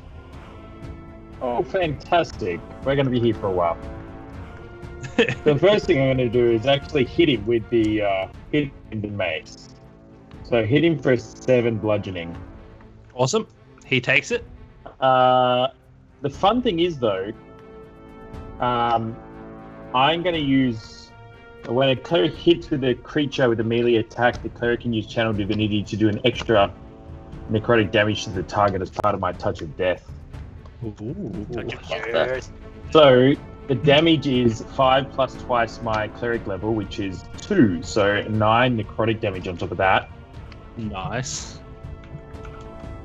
And I'm going to use my... what's it called? My superior fighting technique. Yep. To try and grapple him. Okay. So it needs to make an athletics check. So he can definitely do that. And I've got a superiority dice which I'm going to use, which Got a is 90. Okay. My superiority dice is a d6 to roll additionally, so it doesn't really matter then, does it? Damn it. Okay, wait, I'm not grappling him, but I will use my action surge then to cast Inflict Wounds on him. Beautiful. So, See that attack. And 16 that hits. hits. Okay, fantastic news. I roll some Inflict Wounds on him. Oh my. 23 points of necrotic That's damage. insane. Yes. So he, So 7 bludgeoning, 9 necrotic, 23 necrotic. 30 damage. Burn, baby, burn. Yeah. I'll let that one go through. Should have been polite. Should have been polite.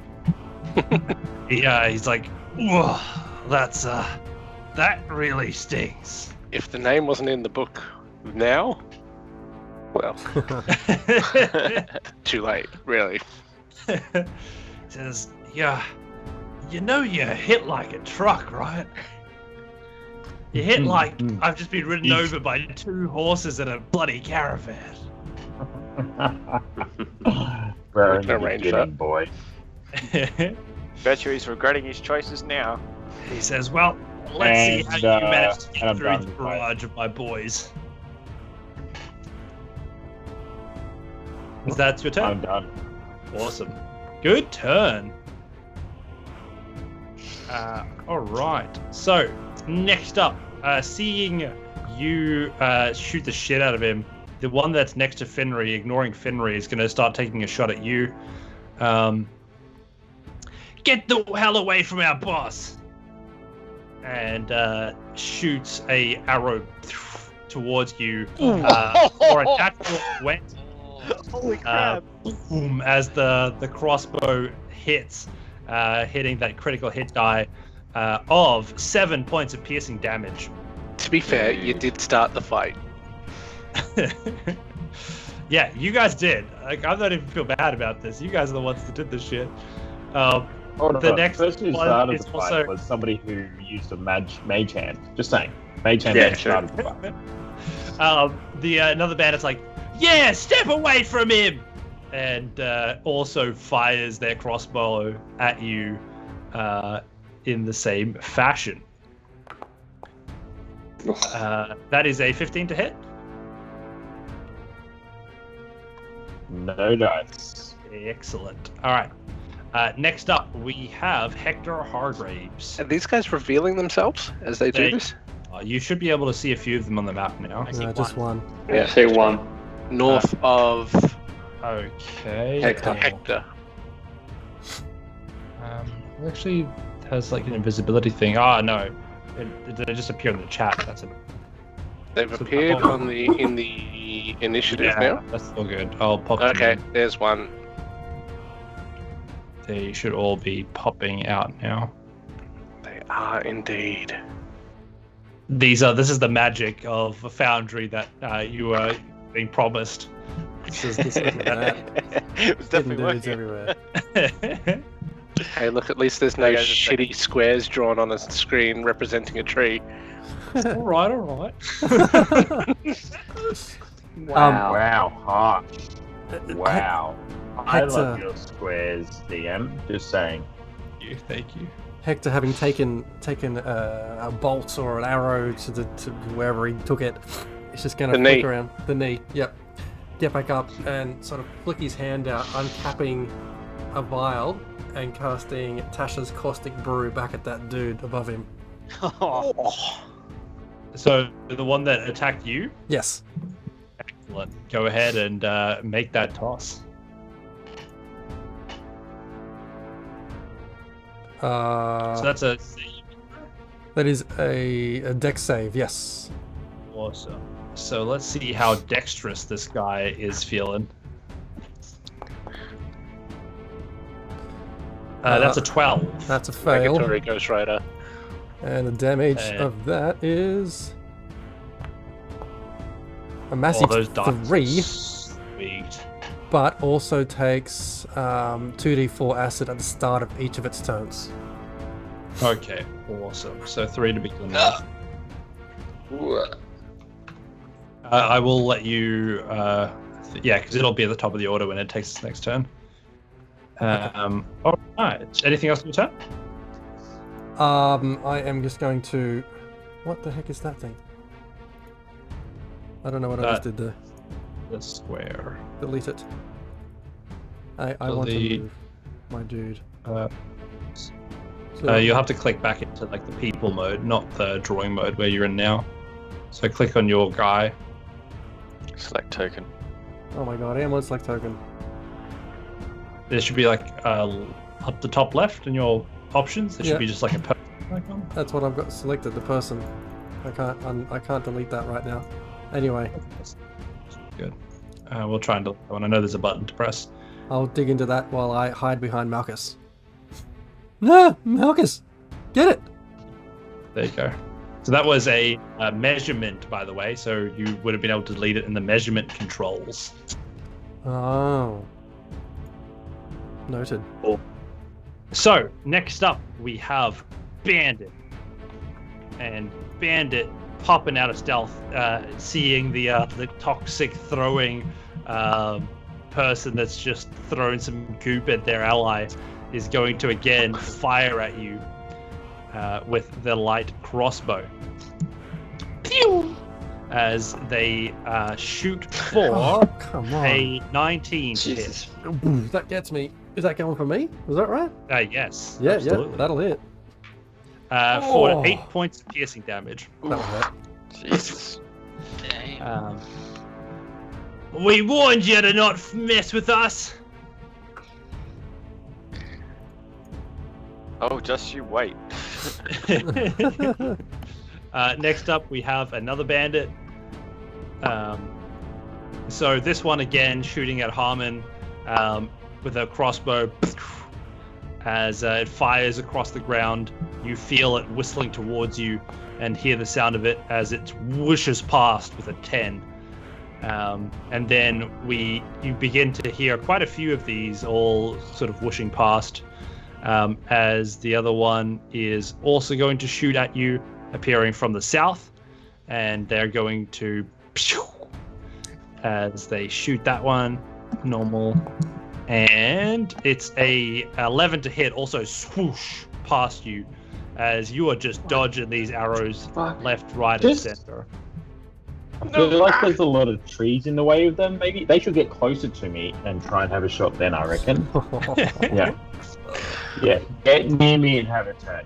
Let's see how that goes. This one here, being close, trying to target down some of the enemies quickly, is also going to shoot at. What is it we've got there? Who's this one? We have Hector. Yeah, Hector's going to get shot at. Oh, come on, man. It's no personal. It's just some good strategy. Oh, The monsters know what they're doing, right, guys? The monsters know what they're doing. this monster Missing missed. as a 10 hits past you, and then we have next in the order Finry, followed by Rhea. Okay, so this caravan, I assume there is an entrance and an exit, so in the back and out the front sort of thing, right? Yes, you see cowering in the back of it several commoners ducking down, trying to avoid the arrow fire that has now begun. They're not commoners, they're human shields. No, speaking of the monsters know what they're doing, so do the PCs. So I'm going to look at the guy next to me and say, hey, fuck you. And I'm going to disengage, and I'm running straight for the caravan, jumping in it, popping up, and I'm going to throw my salad fork of doom at this douche. No, so what? You're on top of the caravan now, like No, I'm climb- inside the caravan. I'm inside the Oh, caravan. so you're just like peeking out over like Yeah, the railing and just throwing Through it the out. meat shields. Nice. Okay, awesome. Sweet. I will give you like 3/4 cover for The that. boundary controls the inside of the caravan, right? If I, as the DM, was able to, use it as two different assets, I could reveal that for you. But we'll have to use Theater of the Mind for the inside of the caravan. Just don't roll a 1. Otherwise, I'm you get just messy. hoping that my +7 to this weapon goes off properly, because I noticed that the character sheet on Foundry doesn't match. Oh. Okay, for level 4. So, That'll do. but I'm pretty sure That'll that do it. 20's still going to hit. That'll do it. Roll for damage. Yeehaw. With my sneak attack. So that's a 4 plus 2d6. 11, so that's 15 points of damage to the bandit captain as I pop up, see him, yeet, and then duck back down. I'd be more than happy to call this thing off as long as you guys are willing to do a little job for me. Ooh, job. It's critic. I'll- He's hurting. I'll talk it over with my friends. We can sit here throwing things back and forth. You throw a salad fork, I throw 15 arrows at you. Or we can come to some sort of arrangement. You do a little bit of a job for me, and we let you live. I'm not the leader, I think. Hey, what do you guys say? You guys hear me back there? What? You live, I get a job from you. Hi. Who's giving out hand jobs? Nothing about a handy. This is about theft. I just pull on Marcus's sleeves. Like, yes, don't let them shoot me again. We're not in any danger. I am. No.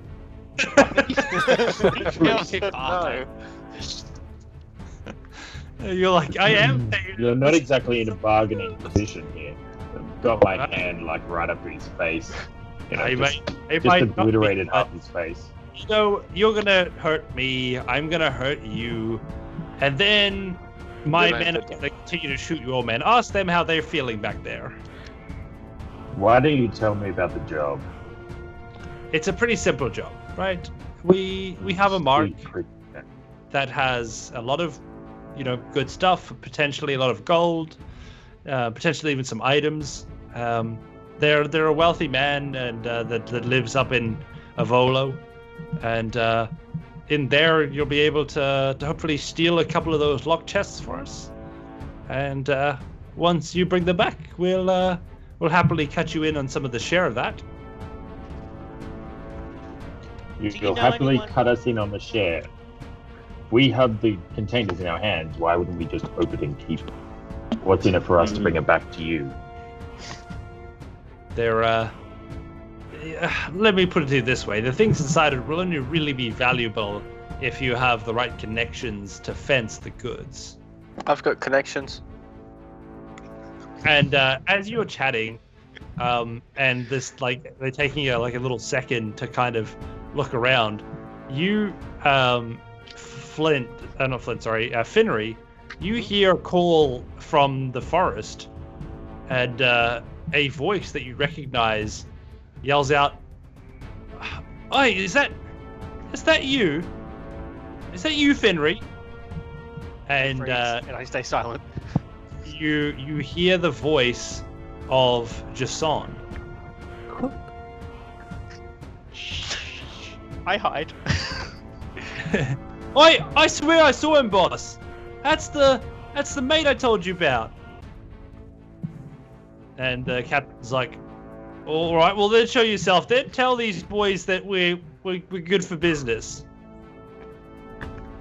I did say I'm not the leader. I think I could be. We haven't had a vote yet. I'm pretty sure it's going to be me. I'm the most popular. So anyway, guys. I'm pretty sure he just talks a lot. This does not feel good. Well, there is some honor amongst thieves. Also, I would prefer that Hector not die. He kind of looks like a pincushion at the moment. Hector will be fine. We must decide whether this is right or wrong. Ignore Hector. It surely is right if we all walk out of here with a bag full of money. Money But you can be plan pretty to helpful. source this money From the selling of the goods that you're stealing from me, obviously. Yes, but this person you want to steal from. I mean, he's rich, we're poor. What else is there to think about? Exactly. We're not Take from the exactly rich, give Robin to the Hood. poor. Thank you. This Fidry chap What? seems to be good. Jason, you had your money on him, for sure. We all can't be like a Robin Hood. I don't know that story. Sorry, just get drawing a this blank book now. out again. What's It's the not a man's children's name? story. What is the man's name? You're looking for names, are you? Well, I'll give you his name. His name is Arret. Arret? Can't say I've ever met him. Arret, yes, indeed. He's done a bit of work around the town, made some money, has found some lucrative inventions during the crystal occurrence, and he's walked away pretty nicely set up in a volo with a little mansion that I've heard is quite nice inside. But you'll have to tell me how it goes once you're inside. Is he any good with ciphers? I am not sure, but I'm sure that I could find you one of my men that are quite established with it if you were to bring back the gold and the items as discussed. I don't know. Team vote. What do we say? Finry and the flat tops. What's the vote? Who are these Finry and the flat tops? I don't know. Just I look at Reagan. I just look at Reagan. Kill them all. End the evil now. I yell out from the back, I agree! I'm with you. What did he say, Malchus? What did he say? I heard I'm hand not job. sure. The kitten said he wants a scratch. You scratch the kitten, he purrs, we'll take the job. What? I You use my heard me. mage hand. As a show of goodwill after shooting at us, you go and scratch the kitten, he purrs, we take the job. The captain looks out. It's like, is that the way it works there, Catman? Rafe. The cat's name is Rafe. Rafe, my apologies. Do you want scritches? Not from you, buddy. All right. Well, I'm consent is important, and I will never invalidate your personal space without first requesting consent. Then consider yourself dead. It is now your turn, Rhea. So you can decide the way that this combat encounter goes. I really don't We all think know we should do this. So I'm going to look back at Hector, who's carrying like a little wuss bag at the moment, and throw Shield of Faith over Hector. And now Hector gets a +2 to AC. And then gonna look back at our bandit captain, and run towards him. And with Sapping Sting, I'm gonna launch that straight at him. Damn. Jesus. No. Do it. Oh! You got a 15 Constitution. Yeah. Saved. On a 12. I told you, you just should come with us. The job's good. I validated myself. I think we should hear him out, guys. And next up in the turn order is the bandit. Boss, what should we do? Well, if they're not willing to come along, we should probably convince them that the alternative is far worse. And he says, "All right, boss, count me in." And you again start to hear the as the arrows start to be loosed. What sounds? What's the sorry? What was the sound? Oh, thank you. You always. I will happily do Foley work for myself for edges. 14 to hit harm. Is that a no? No, awesome. He's away from the computer at the moment. Sweet, sweet, sweet. No, he's vigorously saying no. All right, and then next up, we have... Harmy's got a much higher AC than that. Good. So then we have popping up out of the stealth again, targeting Rafe. They are going to shoot another arrow as it fires through the air, and it rolls a 22 to hit Rafe. Bullshit. And the damage as an arrow spears you from the side for 5 points of piercing damage. Ow.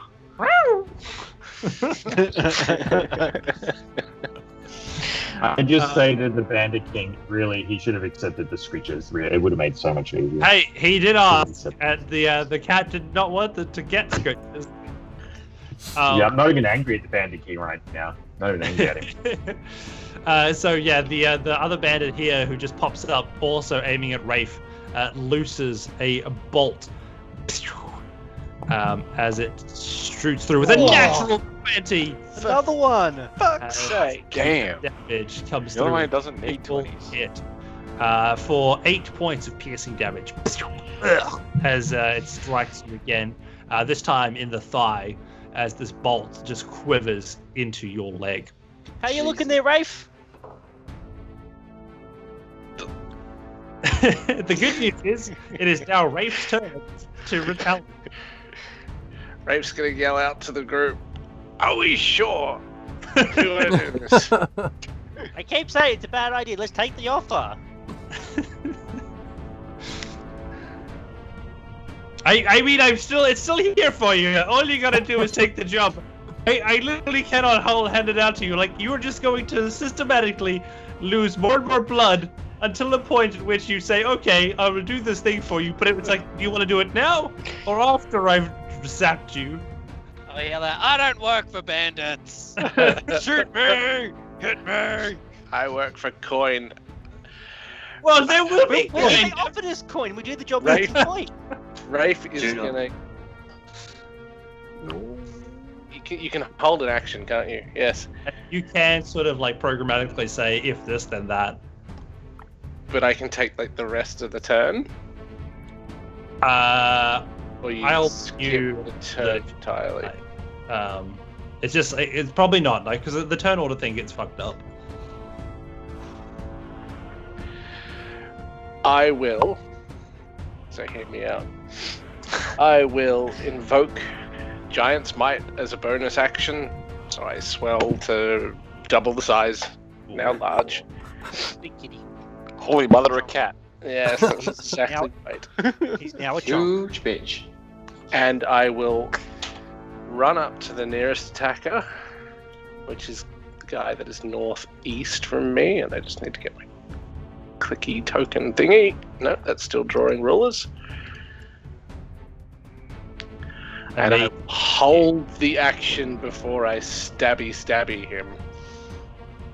And I am holding it for the next volley of arrows aimed at anyone else. If that goes off, it's stabby time. Okay, so if an arrow is fired, you will stab them. And not just at me. Anybody. If we're still swinging. Awesome. If an arrow is fired, it will trigger. I'm just going to quickly fix your thing, because I thought that was a fun way of doing it, but it's definitely not. Because it doesn't centralize you on the space, so that's better. Cool. So yeah, that's there as an action. As a bonus action, I yell, "Ouch!" Good. Yeah, great response. Next up, we have the banded captain themselves. So I believe in this particular occasion, the banded captain is going to take an action that many of you might not see coming. But surrender. They are going He reveals himself to be Grace Child. They are going to take the disengage action, and they are going to run away. So they're going to probably use their full 30 feet movement to run deeper into the woods. And your giant cat scared the hell out of them. Rare indeed. Yeah, so they running up into the woods there. Disengage means no attack of opportunity, right? But they can do nothing else, which is the trade-off. Where are you going? Where are you going? As you see him run off, you notice that out of his pants is a trail of blood, as he bleeds from the wounds inflicted by you all. He says, "The opportunity is still there. Just say I surrender, and we will happily take you in." And, inside check. Yeah, go for it.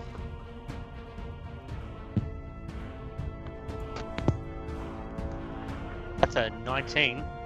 Yeah, I mean, he does seem pretty genuine. He seems like, for whatever reason, that nobody else has been able to do the job for him. And in this case, he does obviously he's taken a bit of beating, and you kind of seem to think that he would probably happily take a compromise to continuing being chased down and smited by what seems to be Death's own minions. Yeah. Hey, he's telling the truth, guys. He does have a job for us. Next up, we have you, Flint. Put on the spot here. Let's see. I love, in the chat for everybody on stream, the question came out, do I shoot him or not? That's the abstract question. You can hold your action. Just put one through the middle of his head. Yeah, I'm gonna put one through his middle of his head. I'm gonna shoot him. I'm gonna use Deadeye Shot. So when you make a firearm attack against any creature, you can spend 1 grit point. I get 1 grit point for every level to get advantage on the attack roll. Nice. So I will pull out my rifle and shoot him. Nice. Is it working? Can't tell. Is There that it is. range? It has I would probably argue 240 feet. I'm going to say he has half cover being behind all the trees. Okay. Right. So what would be your normal roll still have advantage? Yeah, I think so. It's normal roll for you, so you still have advantage. I just think he has +2 to AC. 21 to hit. It hits. Nice. I will also spend 1 more grit point with violent shot. So I like that the way, dice that you've configured. Those are gorgeous. The Yeah, they're so attack cool. gains a +2 the firearm. Nothing that. If the attack hits, you can roll 1 additional weapon damage die per grit 1 point. So I'll just do 1 more die on top of that. So damage, Let's see this damage. and then I add 1 more +8. Oh, that's a D10. Oh shit.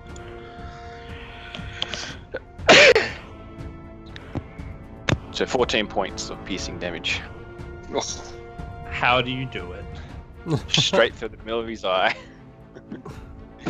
As your bullet, you hear the cracking as a tree branch falls down, as your bullet pierces through the tree and continues on, ricocheting through this guy's head as he stands, all of the bravado that he had quickly fading from his eyes as he slumps backwards onto the ground. And I'll yell out, "What do you think now, bandits?" Well, I reckon we kill them all now. Forget about diplomacy. And they are definitely in a state of death. Nice. Let me just put Wait, that on there. definite death or unconsciousness? Was that a non-lethal bullet shot through the face? No, that was lethal. All right, cool. I think there's your answer. Does it work the same way as it does for us, where we drop to 0 and then? In the way the D&D works, you can sort of do non-lethal damage or lethal damage. Like that one for me felt very lethal. You can choose it. I was going But- lethal. I would say that was lethal, right? You didn't non-lethally shoot it through the face. I'll give you the opportunity to explain that one away. Sure, I missed and went through his cheek and out the other side. So now he's just bleeding from his face. Okay. Yep. Also, he's going to die slower. That's So so he's compassionate. non-lethal, There's a currently chance of survival. unconscious. Beautiful. I'm So just going next to up- kill him on my turn anyway, so. We have... That's fair. We have another bandit who's going to turn around and they probably don't have the same sharpshooter skills as you do. They're going to just shoot at harm. Again, trying to take out the threat that surely is coming for them. And are going to shoot that light crosser as the bolt fires from it. And it is... Luckily, you're big and tanky. Not tanky enough. As they hit you for 20 Well, I mean, to hit. I'm distracted as I see this dude's like face explode. Fair. 9 Just points? enough to take 9 points of That is piercing damage. That's some solid rolling. And I say, no, you to the guy in front of me. And it doesn't you- hit you. And It doesn't hit deflecting you. this Cloud- guy- Oh, yeah, Okay, cool. this So that one does 9 damage to this guy. Now he bleeds. And as a result of them firing an arrow, your action goes off. Rafe? Yes. I just want to double check that ruling. Something cloud rune. When you see. Okay. Yeah, I just get to expand that within 30 feet of me. And then attack it with it becomes the target of the attack. Hang on. Let me bring out the ruler. So 30 feet of you is the person that was hit or the person that Person shot? that was hit, so basically harm. Yeah, too far. Outside. Sorry, dude. You are smacked. Wacky. All right then. However, now it's my turn for stabby. Ooh. In which case, that's exactly what I'm going to do with... Gonna heal them the damage that they took.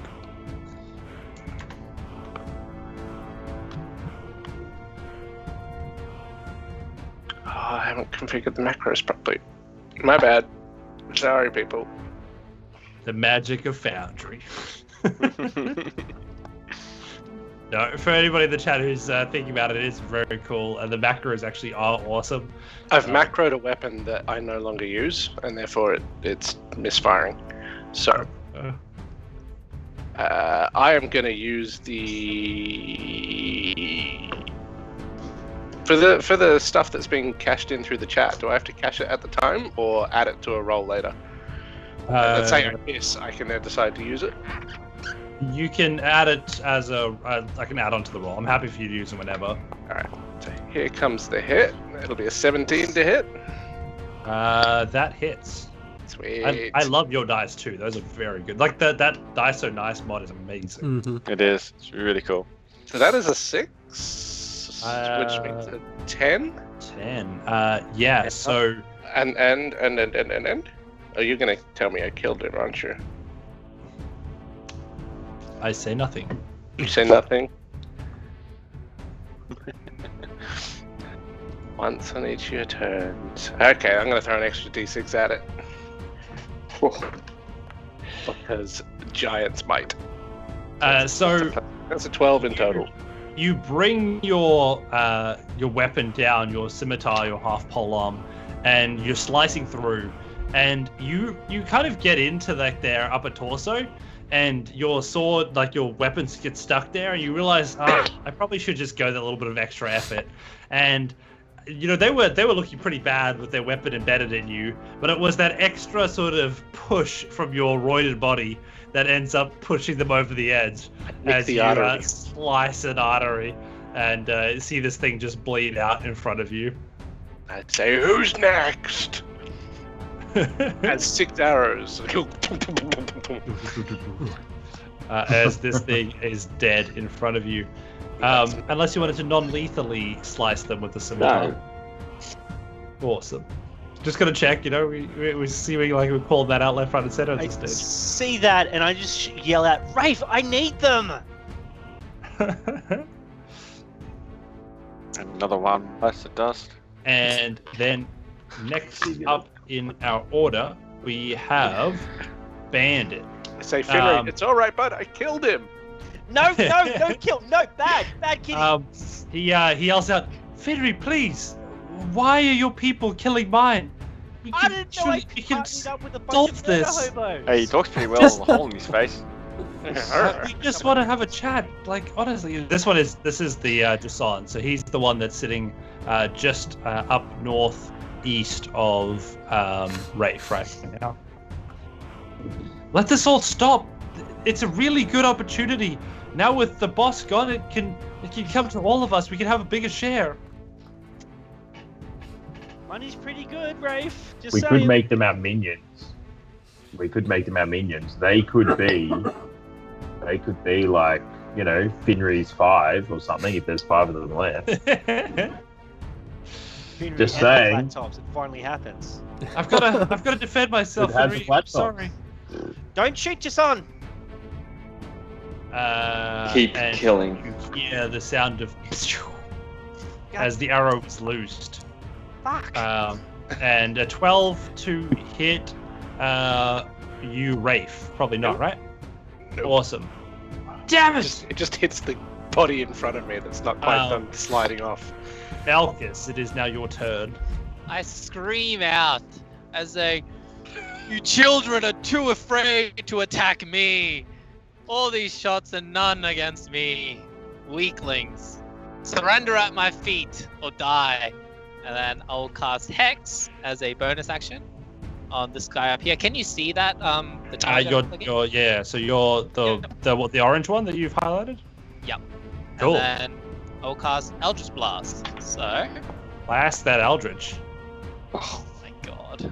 That I'm pretty sure it hits. Let me just double check. Yeah, 12 AC. So you got it. Jesus, mate. You Thank didn't put that God. one in. Okay, cool.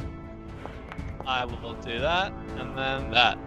So he will take 6, 7 force and 6 necrotic damage. You just shoot this bolt of eldritch energies through him as his body begins to shake and convulse uncontrollably as he goes and falls on his knees. The energy draining from his face, his skin shriveling up, and he just drops dead to the side. That's number 1.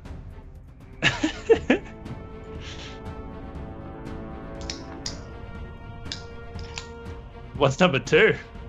Oh well, that's the end of my turn. Okay. I was like, is there more? No, he's just the first. The first of many deaths. Yeah. Awesome. So So, and for every person that I cast Hex on, they're gonna be doing Dex saves. Cool. Disadvantage for that. Awesome. So yeah, they fall into a pile of the acid as well. So on top of you just shredding their body, they now begin to dissolve. So whatever skin they had left is just like sloughing off. Very good. All right, so I am gonna mark Jason for the sake of everybody knowing which one it is, because I can see you all strategizing. So I'll put him as the little blessed icon, the little one with wings that you see there. You'll see that one? No. The one that's now just above Rafe? Okay, Yep. yep, that's the middle one, yep. Cool. So does it have the symbol on for you all? Yeah. No. Yes, it does. Oh, tiny. very small, very small. Very Yes, tiny. there it is. That's the one. Awesome.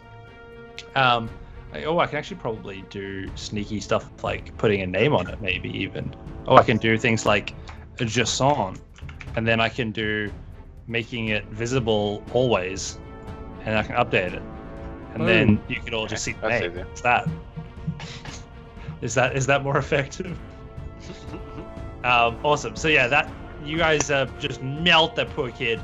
The next time the bandit he turns around, it's like, I'm sorry, this is stupid. They've got powers and shit. Like, I'm not here to die.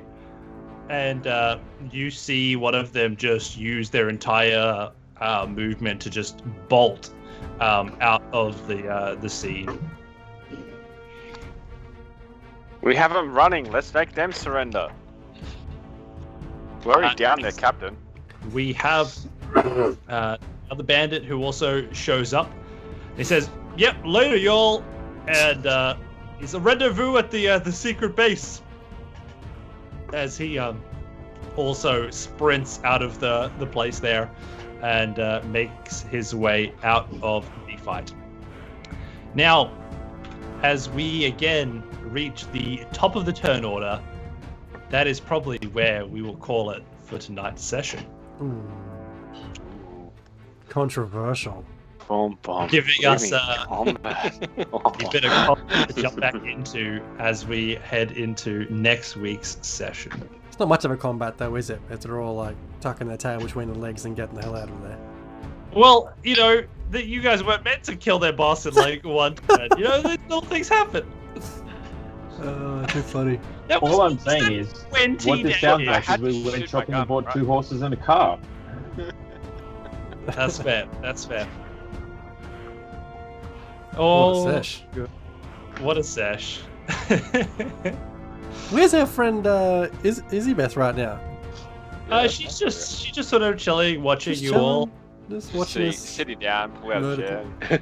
Doing They're nothing. going, what a bunch It's like of morons. much Filing- like filing a her nails. real life inspiration. You're just chilling in chat, watching as everybody gets into a fight. It's very thematic. Oh, awesome. Hope everybody had a good time tonight. Hope everybody watching at home enjoyed the shenanigans. And it was really awesome to throw some combat at everybody and to do a bit of traveling and to meet some of the characters from our subscriptions. And to meet Farmer Dude. Yes, indeed. To meet Farmer Dude, Grimace. who I'm sure will be a fan favorite. Graffolk the Cropper. Grimace the Cropper. I look forward to seeing all of the notes and the player perspectives in there in our Buy Me a Coffee page about how memorable that character was and how it really dragged on their heart and soul to not help it. It's going to be such an emotional write-up this week. So many things were conflicting. Tissues, get like a box of chocolates. You're gonna need the emotional support and get into the Buy Me a Coffee. It'll be worth it.